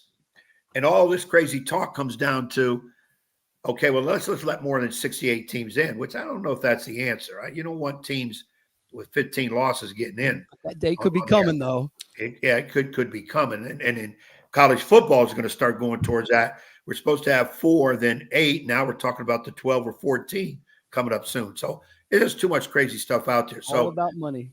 It is. It is about the money. We can sit here all day and do this. And Brad, your work is tremendous. I don't know how you guys do it. Won't mention other names because they're not on here. We got you. You guys sit down and figure all this out. And what's crazy is we as fans will say, well, I could have done that. Here comes the 68. And then I say, dang, I missed them 15 teams. But you will have them all in. You'll somehow get this done. Someday you're going to have to give us your secret. Maybe not on air. Give us your secret how to do that. Now, I'm starting to fall in love with Iowa State. They're not a surprise team. They're very good. I've watched a couple games and they can shoot it. They rebound it well. He plays enough guys to get people in there. And, of course, guard play in the tournament is big. Three-point shooting is major because everybody's doing it. But you have to have a little bit of an inside game. Assess them and maybe somebody else to watch out for. And I'm not really talking about those 9, 10, 11, 12 seeds. We're all excited tomorrow when that comes out, get our brackets. Oh, yeah, we're picking Stephen F. Austin's going to go all the way. And I know. What do you mean you know? You don't even know where they're located. But like an Iowa State type team, some of those bigger teams, who to kind of watch out for? Yeah, I definitely think there's a lot of options of teams that have a high ceiling and maybe a low floor as well. And the one team that always comes to mind is Kentucky. They've shown that they can beat some of the top teams in the country, 6-2 against quad one opponents. They've also shown that, they can lose bad to some teams depending on how their defense plays. But I put them as one of those teams right now who is a 3 seed on the border of a 3 or 4 seed that can make a deep run in the NCAA tournament. And I actually think another team is Illinois. The problem with Illinois, their resume in general, they don't have those wins at the top end. So they're not going to get better. They're probably not going to get better than a 4 seed. But watching them play, especially with Terrence Shannon, who's been back for a while now, and I know there's a few games he missed where they weren't exactly the same team. I just think they have that if they get the right matchups. And as you guys know, it's all about matchups in the NCAA tournament. You could be a team that's on fire heading into the tourney, and if you get the wrong matchup, you're in trouble. So that's one. Those are a couple teams right there. And looking down the bracket and trying to figure out if there's another seed that can make a deep run. I would say a team like Nevada, who is currently a 6 seed at the moment, people may not know about because they're on the West Coast. They're in the Mountain West Conference. They did lose in their conference tournament. They had won about 7 of 8 games previous to that. And they're, in my opinion, they're one, if not the strongest team in that league. And I think they're a team that can make a run. They've won at Utah State, who finished in first place, at Colorado State, at Boise State, beat TCU on a neutral court. So for me, I think it's seeing teams that have done it away from home is an important factor when I look at who can make a deep run. And you mentioned as a shrewd pick there with Steve Alford, veteran coach there in Nevada. Well, by the end of it all, Ed, we'll be having our brackets blown up, and you'll be ready for baseball as you and Brad will be rooting on your Yankees. And I'm sure, Brad, have you gotten your Juan Soto jersey yet? Not yet. As soon as Selection Sunday ends, I'll be off to get that for sure. Right, there you go. Well, Ed's a little upset though about Garrett Cole. He's very worried right now, as he was thinking this was the year to go back to the Fall Classic, but now he's over there just bugging the heck out of me, and he's jealous because I'm a Diamondbacks fan. We don't get to celebrate much, but we almost got the whole thing last year, falling short against the Texas Rangers in the Fall Classic. Yeah, Brad, I'm worried as I know your time is precious here, but I think Cole's out for a long time, longer than what we're thinking. No surgery right now, but and he never can have too much pitching. And I know Nate Snell's out there. Don't think they're going for Jordan Montgomery. Heard Mike Lorenz's name has come up now as just a guy that can eat up some innings. As you assess that situation with the Yankees, what's your opinion and thoughts? Yeah, so the Garrett Cole situation is obviously not good, and with the way the Yankees have gone over the years, they're not rushing him back. They know that they need him back as soon as possible, but they need him back healthy. And so what I think, in my opinion, what I would do is add another pitcher. Blake Snell is available. You don't have to trade anybody to get him. Obviously Blake Snell has injury history, but you got to keep stacking pitchers because Garrett Cole's not going to be the only pitcher that gets hurt this season. We know that. And when you're the Yankees, you got to go ahead and try and improve your roster at every moment possible and not just wait until the All-Star break. So it's a little bit frustrating with what they've done over the years. I think they've definitely improved their lineup. I don't love the fact when you have guys in the middle of the lineup that are strikeout hitters and not putting the ball in play enough, but I think they've done enough to improve their lineup. And if they could I think their bullpen will be fine because they always figure it out. They always bring up guys that can fit in roles. I'm not worried about that at all. It's just staying healthy. Pitcher staying healthy and just being smart. And I think they'll have a shot. But that league, as you know, that division is as tough as they come. But I'm hopeful. Well, my thing is, when they got Soto and a couple of those other guys, I didn't go crazy and say, okay, we got the division. We're in the World Series. I didn't feel that way. I felt we're going to be better than where we were last year. Still worried about pitching. People like Giancarlo Stanton. Can you hit more than, Matt's first grade weight? There's more that had to be done. And I thought they had a chance to get Corbin Burns, and they did. Dylan Cease. The day they were really going in to try to get Cease, he gets traded to San Diego. Now, those guys much more know what's going on than I do. But on the other hand, as a big fan, you start figuring, okay, you're not signing Snell. Montgomery apparently doesn't want to come back because they don't want to give up maybe the draft pick, which if they're a here-and-now team, draft pick means nothing to them. They're going to get somebody else. And with Dylan Cease, I guess they didn't want to give up Spencer Jones, who they feel is going to be the next, if not better, Aaron Judge. So they don't want to give him up either. And the thing about with the Yankees, and this is the world, I'm going to get on my soapbox. Everybody hates the Yankees, including that guy sitting right there. So nobody's going to give them players. They're going to ask for the world for them. And it makes it tough. And that's one of the reasons why they didn't say a whole lot about Garrett Cole, because everybody figures, they're going to call us, try to get pitchers because Cole's out. We'll trade, but you're going to have to give us your whole farm system. So they don't do that with a lot. Like Arizona, for example. Who's going to want a lot of Arizona players? I mean, they're one of the best teams in AAA. Don't do that. We're in the World Series. Well, at least y'all aren't as bad, Brad, as the Dodgers now, who are the new evil empire. They're doing what the Yankees did in the 90s, just buying every superstar they possibly can, and yes. They'll still probably fall short in the postseason, and I'll enjoy it every Atlanta second. Braves. Atlanta Braves. Yeah. And the Yankees definitely lost a lot of leverage with that Cole injury. They're not fooling anybody now. So they missed their chance, to be honest. Like, they had their chance early on. It seems like they're always trying to find the best deal, not give up the best prospects. Well, you know what I say to them?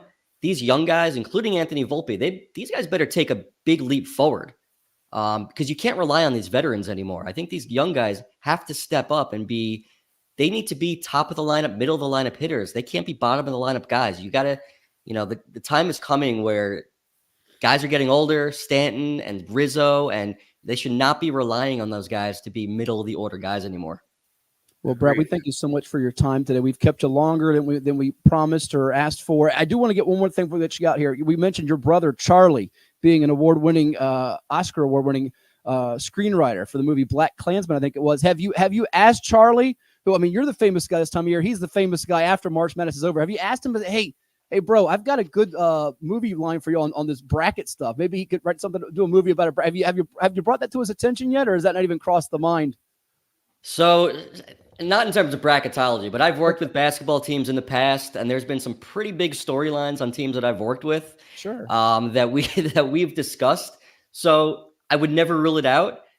Charlie has done an unbelievable job at making a name for himself and taking a story in Black Klansman and making it, blowing it up and making an unbelievable, movie about it and getting the help of Spike Lee to direct it. I mean, he's been great at it. He works harder than, anybody I know, and he deserves all the credit that he gets. And I really appreciate you guys bringing that up. That's awesome. Well, if he ever is running out of ideas, tell him I've got one about this kooky old high school basketball coach in Suffolk, Virginia, that we could do an easy movie on, and like we can get him the whole plot in like an hour and a half. I mean, it's basically. And you could either get Al Pacino or Robert De Niro. De Niro can play you. There you go. I like it. Well, check him out, Fax and Brax. He's the very best. He'll have a breakdown for you later on tonight in the morning as you get ready for Selection Sunday, as you get ready to fill out your bracket. Brad Wachtel, thank you so much. Enjoy the tournament and all the March Madness coming your way. Thanks a lot. Thanks again for having me, guys. Hey, Brad, I'd love to be able to sit with you at a Yankee game. Boy, we'd have some fun. Let's do it. Come to Baltimore. Where are you located out of? I'm in Jersey. Yeah, I don't want to go around Jersey a whole lot. I don't know if I would work in Jersey. We have to meet maybe in Baltimore. It's a little calmer. Well, that ain't a calm city, but we're inside the Oriole. Camden Yards is great. Beautiful park. Ed, we can make a trip up there to Yankee Stadium when the Diamondbacks face them in the Fall Classic this year. I would do that. I've been to Yankee Stadium a couple of times when I coached at Quinnipiac up here in Connecticut, so familiar with it. And I'm thinking if we're hanging with Brad, we're okay. Thank you, Brad. Have a good weekend. All right, guys. Take care. Brad. Appreciate that. That is the very best. Brad Wachtel giving me the bracket breakdown with us here on 757 Saturday Sports Talk. We got another timeout. We've got buy or sell, and then we're going to sign off on this latest edition of 757 Saturday Sports Talk on CoVA Sports TV. That was a lot of fun, Ed. He is just a fountain of information and knows the sport inside and out. And we could have spent 25 more minutes with him on a bunch of questions. We appreciate a couple of the viewers out there that shot in some questions. Do apologize to Freddie and Hampton for he didn't get his question, and we ran out of some time there. We could have spent him for another hour, but we do. Do we know Freddie's question? I think I deleted it by mistake. Give me a second. Well, we can address it when we come back. I do think I have it. He wanted to know who was it? Oh, I'll come back and find it. I thought I had it here, but I've lost it. We've got a timeout coming your way, though. We'll hear from some of the sponsors here on CoVA Sports TV, and we'll finish up this edition of the program. Stay tuned. I was once that little Iowa girl who was inspired to dream big, real big. And that dream was more than women's basketball. It was possibility that I turned into reality. I'm still that girl from Iowa, but now it's my turn to inspire. If I can drop 40, you can drop 50. If we can draw 56,000 fans, you can draw 57. If I can sign with Gatorade, you can too.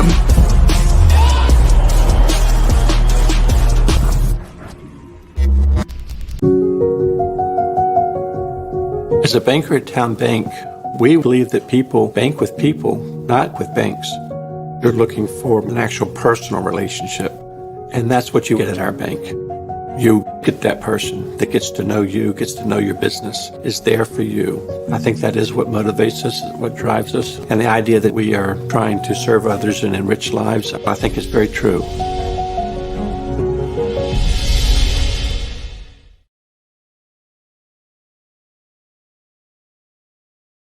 What's up at DQ? These two are debating which $7 meal deal, with fries, drink, and a sundae, is the best full-size meal deal of all.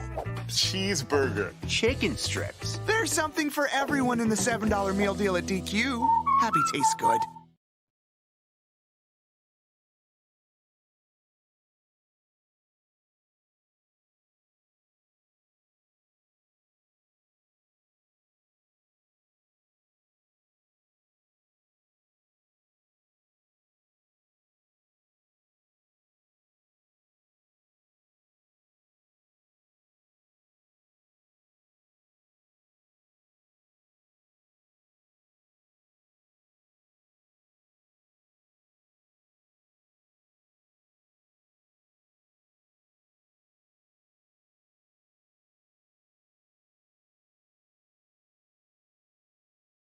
Well, we might start doubling now, but I don't like the way it's been called.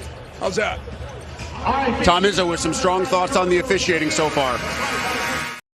This is 757 Saturday Sports Talk. Here are Matt Hatfield and Coach Ed Young.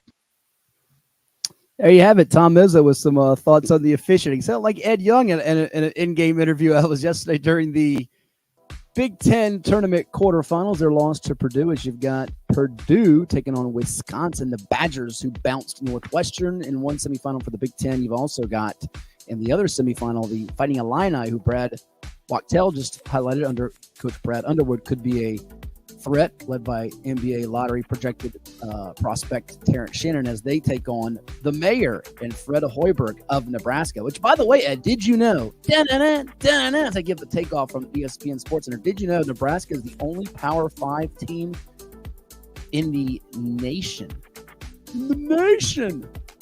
to never win an NCAA men's basketball tournament game? I had no idea until I heard that yesterday.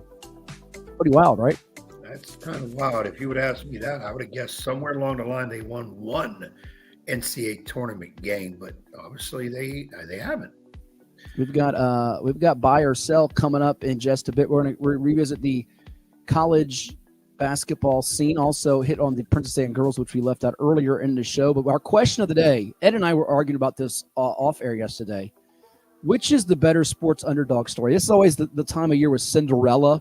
Who's this year's Oral Roberts or Florida Gulf Coast or VCU or George Mason or Butler? We want to know from out there, our loyal audience and viewers and listeners, which is the better sports underdog story, Kurt Warner or Rudy? And to me, as I don the Arizona Cardinals hat, I'm totally biased about this. I'll admit it right off the cuff, as is Ed, who's a Notre Dame Fighting Irish fan, so we're both biased in this. So we need some objective viewpoints and opinions and perspective. You know Kurt's last name. I bet Ed, without looking it up on the Google machine right now, cannot tell you Rudy's last name. Enough said. It's a long last name. It's not. You don't even know it. My point exactly. I win the argument. I win. You lose. Loser. Winner. Nobody knows Rudy's real name because it's part of the allure. Rudy. Kurt Warner sounds like somebody who was on aisle 5 at the Walmart. Okay. Well, he did. He was the high V. He stocked shelves. That's just you're just making my argument. He was a better. Listen, he went from stocking shelves at a grocery store to winning the Super Bowl with the Rams, who had never sniffed it. And then he goes, the rags to riches story continues because he gets benched unceremoniously with the Rams and then the G-Men. They were playoff bound, and then they put Eli Manning in the rookie. And then he goes to the desert, washed up desert, as you said, minor league team. And the Cardinals. I don't know who you're the Super Bowl. I don't know who you're trying to sell. It's all I hear is noise. It's the guy already was involved in everything. Rudy came from nowhere. He's more common to the common man than Kurt Warner is. People don't identify with grocery shelves. Everybody and that goes with Rudy. Everybody is the underdog of Rudy. Everybody would have loved to have a chance to wear a uniform and do something. Kurt Warner already had all of that stuff. He was a great high school player. He was a practice squad guy. He had all of that stuff. Euro League, or Euro football. It was the Iowa Barnstormers. There's no need for me Northern to Iowa. talk about Rudy's background because we all know he came out of nowhere to try to get something, and he did because of hard work, perseverance. Kurt Warner was the gifted child already. Okay, he just needed to get somewhere where the people around him were very good that made him look better. Rudy didn't make Notre Dame better. He did. It was all about they didn't want to right. Who won a Super Bowl, almost won 2, almost won 3. That's why I'm saying Kurt Warner already had it made. Kurt Warner is in the Hall of Fame. He had it made. How was he already made? He wasn't drafted. Kurt Warner had the people around him make him who he is. That didn't happen to Rudy. So it's not. It's whoa. Rewind. Hit the rewind button, not the fast forward button. Repeat that again. I want to pick this apart. Kurt Warner already had it. Had what? The teams around him made him better. Rudy didn't make. So you're basically trying to tell me that it was because of Marshall Faulk and Isaac Bruce and Torrey Holt and Anquan Bolden and Larry Fitzgerald that they went to the Super Bowl. Really? So how come when Mark Bolger got in, they went? How come when Matt Leinart went in, they went? How come they didn't do anything? How come? Because Kurt Warner is better than them. Oh, okay. Yeah, he's better than them, yes. But that doesn't mean he has the inspirational story of the year. He's already Rudy. It's a nice story, but what did they win with Rudy? What did they win? That's not what we're arguing yes, about. It does matter. No, it does not. You're too much of a. I'm a big Notre Dame fan. Yes, and that's why you're jaded with your thought on this. But I'm obviously smart enough and open enough to say when they're wrong, they're wrong. You are such a Cardinal lover. It's you can't divorce yourself it's from a great sport. But when you the Google machine and you go sports underdog story, guess whose picture shows up second? I mean, you got Jeremy Lin's picture. You guys might be Kurt Warner's picture shows up. Rudy's. And by the way, you already proved me wrong. Or proved it right to me. Rudy, you don't even know Rudy's last name. Wasn't it Rudiger? Was it Rudy Rudiger? Is that right? I think it was Rudiger. Kind I of remember a right. crazy last name. Yes, kind of I think it was Rudiger, but you didn't even know the last name. If it was, I don't want to know the last name. I want to know. That's the point. You don't want to know the last name. Kurt Warner is. People know who Curtis Eugene Warner is. Right. He's not an inspirational. Is Rudy in the Pro Football Hall of Fame? That has nothing to do with this whatsoever. Football. Okay. No, you're sadly going to lose this. I'm not going to. I don't want you to go in the pool and jump off the short end. It's all right. No, we're going to the trap door behind you. Don't do that. The big guy is with me on this. The big guy agrees with me. You know who the big guy is, right? Jesus is not agreeing with you. Really big guy. No, the big He's guy. a massive guy. This big, powerful guy. This guy he is a monster. A giant of a man. One really large person. I've seen a lot of people over the years.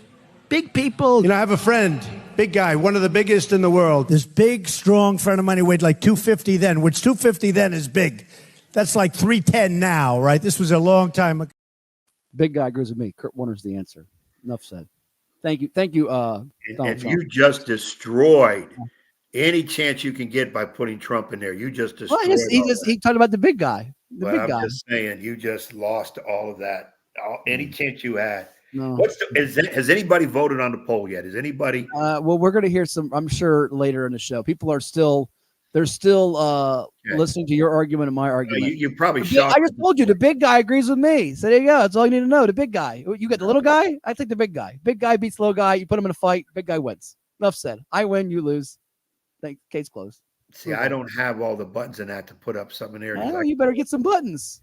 We always send a radio show when you weren't touch buttons. You'd send us on Tokyo. So the same thing on the podcast. He said, "We want you in, but don't touch nothing." And touch something. In Tokyo. He's got some guys that are going to be touching me. So I said, and he balled up his fist. So I'm not going to do that. Well, you know who the big guy is in the 7.57? That's Darnell Dozier. He's now got the ringmaster championship rings. He had a ringmaster, the Lord of the Rings. We should put that out as a poll for next week. Should Darnell Dozier's nickname be A, the ringmaster, which I dubbed him, B, King, the Ring King, C, the Lord of the Rings, or D, other? You can cast your vote for what Darnell Dozier's nickname should be amongst those options that we give you. How about this game, Ed? I had so many comments this week, including at the Scope at the MEAC tournament and just going around and about. Even when I talked to people that are like Kurt Warner, like Fred at Kroger and Johnny at Food Lion and Billy at Farm Fresh, which doesn't exist anymore, but some of the grocery stores, they can relate to Kurt Warner. By the way, they can relate to Rudy at 7-Eleven. No, Rudy at 7-Eleven. He was getting a Slurpee somewhere else. Maybe at the gas station, maybe at the Wawa. They said, man, this was such a great game. You and I got the call with, what was it? Did I see that right on the screen? Is that 9 ties and 18 lead changes? This game was head spinning. It was back and forth.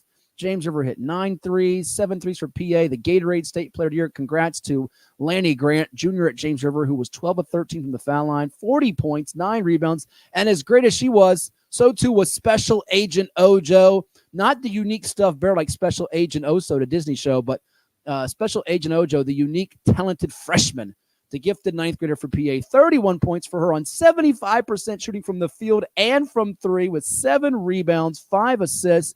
PA Lady Cavaliers now 14-3 in state finals under the living legend himself, Coach Darnell Dozier, who's won 93% of his games, and this was just a heck of a ball game. And they don't get it done without contributions from the role players like Celeste Bailey, Damaria Mori, Giselle James. They all stepped in with double figures. We realized that really that second option was not consistent enough for James River. They had a little bit of a less than usual performance from Simone Newton, and while they got some threes at times, timely ones from Paige Flournoy and Katrina Schultz, that defense eventually wore James River down. It took about maybe minute 27, 28 of the game with the 32-minute battle, but eventually PA got a little bit of separation and breathing room against a real quality team that could have easily won this game if they played 10 times, maybe 4 or 5 of those times.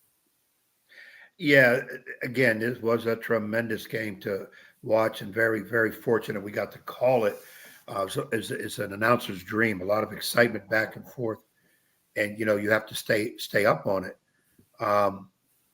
But my thing is, the thing with Princess Anne, I thought the bench with the Olds girls, and there's enough of them, was a deciding factor. And with James River, the problem is didn't really use the bench other than Simone Newton was in foul trouble, so they had to go to it. And I think they wore out towards the end. I'm not saying Is that a Richmond thing, by the way, Ed? Because you were a little critical, as was I, to a degree, when Highland Springs beat Morey coming from behind in the state finals a couple years ago. Reggie Tennyson's team didn't use his bench much. We mentioned Manchester and Thomas Dale girls didn't go deep into their benches.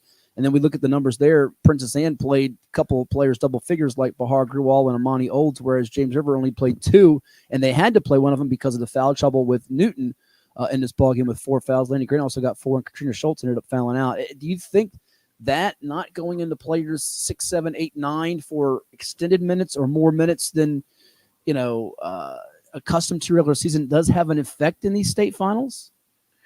Well, again, I don't want to be critical of the coaches because everybody has their own method of doing things. If you play a lot of players and then here comes tournament time and you don't, my question is why? And I understand all levels of basketball, you kind of cut your rotation down in playoff time because you're going to go with your, quote, best kids. But and a lot of times you play a lot of people in regular season. If you're a very good team, you play a lot of people to get you ready for tournament time because you don't know what's going to happen. Injury, foul trouble. Somebody just has a bad game, and you need people in there for them. But I like to think when you're matched up in this kind of a situation, you're going to need to play people. Now, I speak from a coach that normally plays a lot of people, sometimes to a fault, and it could be devastating to us because we can lose games because of that. But you don't want to lose those in the tournament. But I do think James River did wear down against somebody like PA who just keeps coming at you in waves. I mean, Ojo had 31.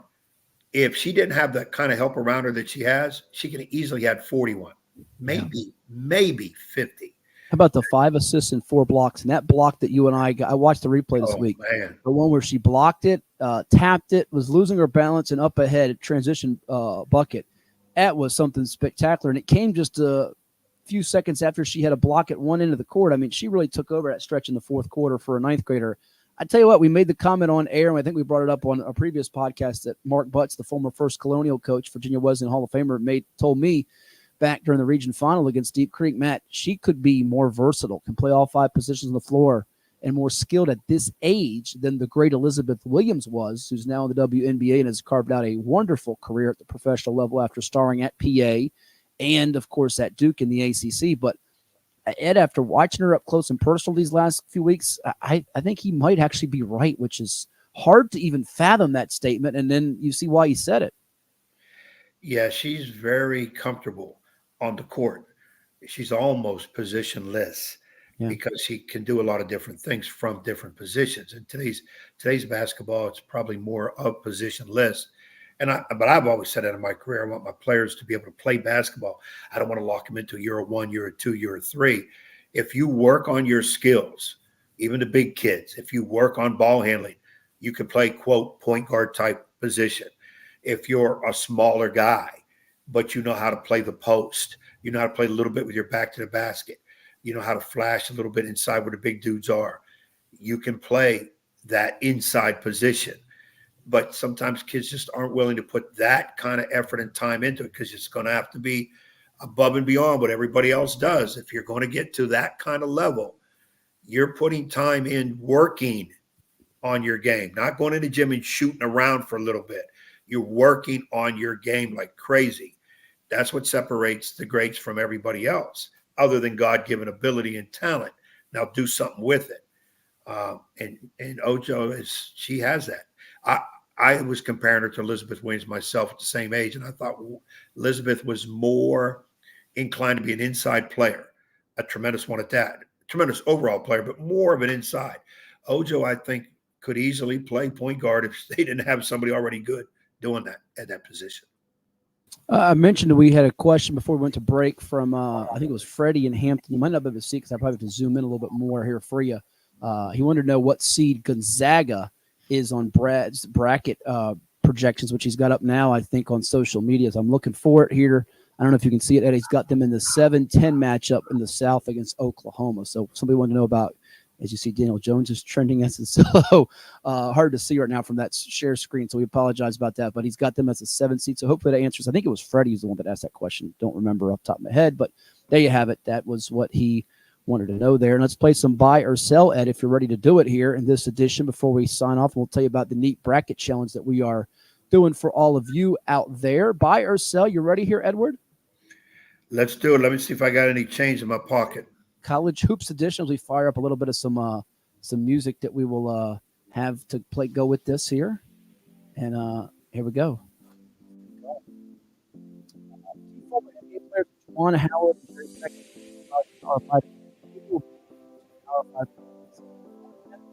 I know you are a big fan of Jerry Stackhouse from your days of coaching him at 5-star, right? Yeah, boy, it was only a week. Only had him a week, but tremendous young man at the high school level. And I've said this to many people. And I know he wasn't my player, and it was only a week at a camp, but he was the most talented player I've ever coached. That worked the hardest of maybe any player I've worked. And this was in I hope you heard it out there, Tony Smith and Andre Jones. He picked Stackhouse over you guys, which, I mean, he did play in the NBA and I think was an all-star. So nothing against Tony and Andre and others. Years. But yeah, so 13 years in there. Now, whether they're going to coach next year, I'm going to sell it because I think Stackhouse will. He's going to get offers. Now, whether he wants to. Power 5? What job? Is he getting Oklahoma, West Virginia? I don't see it. Unless Carolina loses in the first round to a 16th seed and they decide to axe Hubert Davis on the spot, I don't see it happening. As much as I think Jerry Stackhouse will coach again at a Power 5 and coach somewhere, maybe in the NBA even, as an assistant or something. And Juwan Howard, the health issue. Unfortunately for me, he had the heart surgery before the season. Michigan never got on track. He had to really relinquish some of the coaching duties at the start of the year and even for parts of the season to Phil Martelli, former St. Joe's coach, veteran coach who coached some great guards when he was at St. Joe's like Jameer Nelson and Delonte West. But I'm going to buy this. Not next season, maybe down the road. I'm going to say I just don't see room for him this coming year, though they have the big names and cachet that come with them. See, I'm not sure Juwan wants to. Michigan was his school. I'm not sure he wants. And then he got an unfair deal at Michigan coming off the surgery and that, and didn't give him a chance to recover for next year. And same with Stackhouse. He got unfair. Here's our next one, Ed. Go ahead. Read this one and give us your thoughts. No team has lost their first conference tournament game ever. Let me read it again. No team who has lost their first conference tournament game ever gone on to win the national title that season in men's Division I college basketball. Will that continue in 2024? So that would mean no Tennessee, no Kansas, no Kentucky. Arizona won a game in the quarters against Southern Cal before it fallen to the Ducks of Oregon. Quack, quack. I guess the Wildcats weren't all they were quacked up to be. But those other ones I mentioned, not going to happen. Will that continue, or will you see someone that bowed out early? Duke, add Duke to that list. Me personally, I'm going to buy that. That will continue. None of those teams I see winning the national title or anybody else that lost its first conference tourney game. Maybe the second, but not the first. Yeah, I think I'm going to reluctantly buy this too. There's a lot of good teams out there. And as you heard Brad say, and we've said it, it's all about who gets hot and the right matchups for 6 games. And it could be anybody. Forget what you did in the first tournament conference game. Sometimes losing early gives your team more of a rest. And if you get the matchup, you can ride that rest. So I'm going to buy it too. All right, let's go to our next one in our buy or sell edition here on 757 Saturday Sports Talk. Like, share, and subscribe on CoVA Sports TV, on YouTube, Facebook, Instagram, Snapgram, FaceChat, on Twitter and X as well, as Ed calls all those things. All right, Ivan Thomas, Ed's former pupil, will lead Hampton University to an NCAA tournament appearance during his time as head coach. If we sell this and say no, he won't come on with us. So I think we are inclined to buy this. And depending on how long they give him, if they're patient enough, I think this can be a buy. There's the key. I hate to say this, and I hope Ivan's not listening. I almost lean 60-40 no because it is so hard in the league they're in, the CAA, to do this. But Ivan, as you know, is a big relationship guy, and he can get players. and he knows how to get players, and I think he will get players. It might not happen year 1 or year 2, but before he bids adieu, either on his own accord or Hampton saying we want to make a change, I think it would be more on Ivan's doing than them at whatever point that is, 6, 8, 10 years from now, whatever point that is. Not that's going to happen soon. I think he will have a really, really good year and make a big boom for a season or 2, if not longer. So I will say, when you really think about it long and hard, not just being, biased here, I think he will get them to the big dance. I think it can be done, and I think he will surround himself with the right people, A, and B, go get the players. It's all about players. I mean, we know he can coach. We know he can recruit. He's got an engaging personality. I think he will have a year, whether it's 26, 27, 28, whatever year it is, where the Pirates get in that little hot streak and win the tournament in the CA. So give me the buy. I'll buy it. Well, I'm going to buy it because knowing Ivan, he'd probably say, we're going to be there next year. I mean, if he does it next year, he's coach of the year and did one remarkable turnaround job. Because again, if you know how to recruit the transfer portal, and you can tie those kids together, because you're going to have kids coming from different programs, but if they're not bad baggage players, he could easily do that. He's in a conference, not an easy conference, and that's the other thing about Hampton. The CA is their 3rd conference in 3 years this past year. That's unheard of. 3 or 4. I think it's 4. Maybe 4. Okay, that's kind of unheard of. So, number one, they got to be settled down into a conference, and it's Correct. the toughest conference they've been in. MEAC before, if Ivan was in the MEAC, great chance. Big South before. If he was in the Big South, great chance. CA is a little tougher, but the key is going to be recruiting that portal. No question about it. And a quicker fix can be done now in college basketball than years ago. And they weren't all that bad under Coach Buck Joyner. They had a lot of close losses. I was talking to somebody that's an HU alumni at the Scope during the MEAC tournament. He says they're a little closer than you think, and I do agree with that. And by the way, I love giving these nuggets for all you media scribes out there, reporters. Remember who dropped this to you on 757 Saturday Sports Talk on March the 16th as we get ready to sign off before or a little bit after 12 noon on this beautiful Saturday. I'm going to go walk the dog, enjoy some of the scenery and fresh air out in my neighborhood in Virginia Beach with the pool, maybe take a dip in there. Recruiting is important locally for all these jobs. Old Dominion under new coach Mike Jones, Hampton under new coach Ivan Thomas, Norfolk State, where Robert Jones has beefed up his local and in-state recruiting considerably in recent years, and it's shown with the success they've had on the court and the number of players they've landed, and William & Mary, which has a vacancy as they've gone from Tony Shaver to Dane Fisher, and now it's open. Give you 3 hot names for that job. You ready, Ed? Jamion Christian, name number 1. Milan Brown, name number 2. Dave Cox, name number 3. They'll hire, I think, one of those 3 guys. Can't go wrong, of course, with a couple of local flavor guys we love in Jamion and Milan, who have both been head coaches, both gone to the NCAA tournament, both been assistant coaches. Milan currently an assistant at Pittsburgh under Jeff Capel. I think they will hire one of those 3 guys with the tribe of William & Mary. Yeah, I can see that in my opinion, and I don't have any horse in the race, as they say. Cox may be the leader. I would go with Brown, experience. Jamion did a great job at Mount St. Mary's. I would go Milan, but I got to think if it's just those 3, it could be Cox. And then again, too, it could be D other. Very easy, D other. That's a tough place. Now, remember, William Mary's one of the only I wonder if this, my expert opinion, a friend here, one of 4 teams that's never been to the NCAA tournament. William & Mary is one. We could have asked which will get their first, Hampton again or William & Mary for the first time, but we did not ask that. We have 2 more buy or sell questions, then we got to sign off with what you can find on the web to participate and win some prizes, maybe even some cash with us through the bracket challenge. ESPN is running. Yeah, cash, hard cold cash, not from us at CoVA Sports, but from the ESPN through the group. We'll tell you about that in a second. All right, number 4. I love the stats. There's a stat here for Ed to read. Let's see if he can get this done. Go ahead, Ed. All right, Wisconsin is a perfect 17-0 this season when the opponent scores 70 points or less.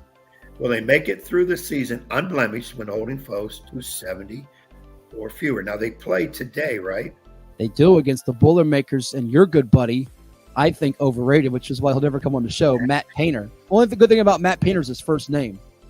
As far as the coach, I'm slamming Matt Painter these days. Zach Edey is a player of the year candidate. By the way, Zach Edey is so good, and I hear these people on TV talk about, and my dad loves Zach Edey. He's a pro prospect. First of all, he's not better than Donovan Kling at UConn, number 1. Number 2, if he is so good, how come Painter's taking him out for defense and late in the game against Michigan State yesterday? You leave the player to on the floor. Hello? He's good, but Edey is limited. We know his foot speed. Terrific player. I'm not trying to knock the kid, but Purdue has had a history of some bad blunders.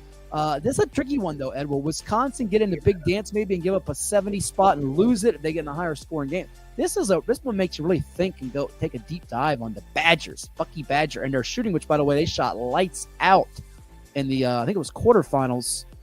I don't know. It was the second round against Maryland. They shot the lights out against them, or as our buddy Ty White would say from John Marshall, shot the cover off the ball. And that went over to Terps. Made him turn the Terps into turtle soup. I would think Wisconsin plays such an ugly game, but I hats off to them because you got to do whatever it takes to win games, and their games are usually low scoring. A matchup between Wisconsin and Virginia could really test your resolve for being a basketball fan. If Purdue scores 70 or more, they're going to win. I think I'm going to buy it because it's Wisconsin. When they get in the NCAA tournament, they give up 70. See, Wisconsin don't score a lot. They just don't score a lot. So if somebody gets 70, that is being used. I'm glad you're observant about it. What do you know what their average is off the top of your head for Wisconsin? No, I'd have to look it up, and the audience doesn't care. I think about this right now as far as what they average. I want to say, well, I might look it up, but I don't think it's as much as you think it is. Yeah, I don't think. Oh, by the way, side note, I think Tom Izzo is going to retire. Really? I got a gut feeling. Are they going to be in the NCAA tournament? Is Michigan yes, of course. They're definitely in. Okay. Badgers are putting up 74.7 points. Wow. I would have not guessed that. I would have guessed 68. And Purdue averages 83.7. I'm going to sell this. They will lose either today to Purdue or in the Big Ten finals or in a round of 64, round of 32. They'll lose like a game at overtime, 73-70. There you go. I'm gonna sell it just to be a contrarian and different than you, which I love to do it, and then laugh at you later when you're wrong and I'm right. Just like the big guy told you, Kurt Warner's the best underdog sports player. You're still with this Kurt Warner stuff. You don't want to bring it up on the show. Here's our last buy or sell. Go ahead, sir. Vinny, you got Vinny mad. He's going to go take care of business. Go ahead, Vinny. I better go underneath the table or the coffee table. Let me go finish underneath the coffee table. Last one is there are 4 matchups today where an unranked team plays a top 25 squad. Wisconsin, Purdue's one of them. Borders are ranked. Nebraska, Illinois is another one. Huskers are unranked. Illinois, they're ranked. NC State, the 10th seed. Boy, I loathe Kevin Keats. Taking on the Tar Heels, who will be a number 1 seed, according to Brad and others. And then Auburn, Bruce Pearl. Not our Bruce Pearl of Virginia Beach Mustangs fame, but the other Bruce Pearl who coaches the Tigers, Charles Barkley School. We're not terrible. Mississippi State, he hopes, is terrible today. Will they pull off the upset? At least one unranked team wins today, Ed. So either Wisconsin, Nebraska, NC State, or Mississippi State will win. Are you buying or selling this? The only one I could see potentially winning is Mississippi State. And they would be, I don't think they're as good as NC Tominaga in Nebraska. The mayor, Fred Hoiberg's got some shooters. They were shooting lights out yesterday, and the line I can get a little leaky on defense. Don't leave that one out. That would be my second one. And then if I want to really think hard, I could see a crazy one. Wisconsin beats Purdue. And if they beat Purdue, does that knock Purdue off a number 1 seed? No. They're all 4 1 seeds are locked. I think that's what Brad has said, and I agree with it totally. Arizona and Tennessee squandered their chance. Purdue, UConn, Houston, who can defend under Kelvin Sampson. I think they're offensively challenged at times, and I don't like to root for that guy too much. And UNC, even if they lost to NC State today, I think they have done enough. Their body of work speaks for itself. They belong on the 1 lines. There's not going to be much drama there. I think the drama becomes, like you asked Brad earlier, is who are the 2 seeds against which teams and where they geographically located, because they could be Elite 8 matchups. Although last year, Ed, if I remember right, there wasn't a single 1 or 2 seed in the Final Four, as you had UConn cut down the nets, beating San Diego State, who outlasted Florida Atlantic on a thrilling buzzer beater in the national semifinals, while the Huskies took down our buddy Jim Larinaga and the Miami Hurricanes, led by Elite 8 MOP and Region MOP Jordan Miller, he of Loudoun Valley fame, as we bring it back to the Commonwealth and VA. So that they were all not on the 1 or 2 line. So will that happen this year? I'm not sure it will, that all 4 seeds will be occupied by someone off the 1 or 2 line. But are you buying or selling it as we get back to the question? I keep looking at Mississippi State knocking off Auburn. Go ahead, take them. Crazy reason. Bulldogs coached by. Can you name it, or if you've forgotten? They've been coached by a number of guys over the years. Ben Howland including, but who's the coach now? Do you know off the top of your head? Oh my God, not Andy Kennedy, is it? No, nope, it's not him. He's the guy coaching Ole Miss. You were close. It's Chris Jans. Chris Jans from New Mexico. New Mexico State. Yeah. Yeah, and NC State, I don't think has a shot against Carolina at all. I think Carolina's starting to get in that mode of. They got the big fella though.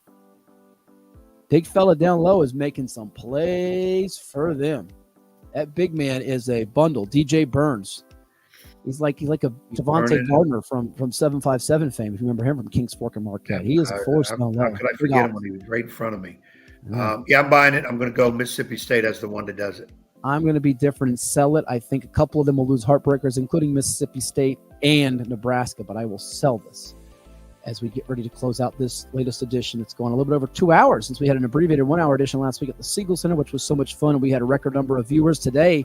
We've surpassed that total, by the way. As we're growing, we're booming, getting bigger and better. And as we get bigger and better, it's time to tell you about our bracket challenge. We're going to do one on CoVA Sports TV through a group on ESPN. The great folks with Chuck, Nick, Dennis, and company at Hometown Sports Productions and CoVA Sports TV are going to give away some prizes. We don't know what those prizes are at the moment, but some neat prizes for whoever finishes in the top lines, 1, 2, 3, I'm guessing, at least as far as the picks go. And you say, what are you talking about? Well, tomorrow is Selection Sunday, March Madness. Fill out your bracket.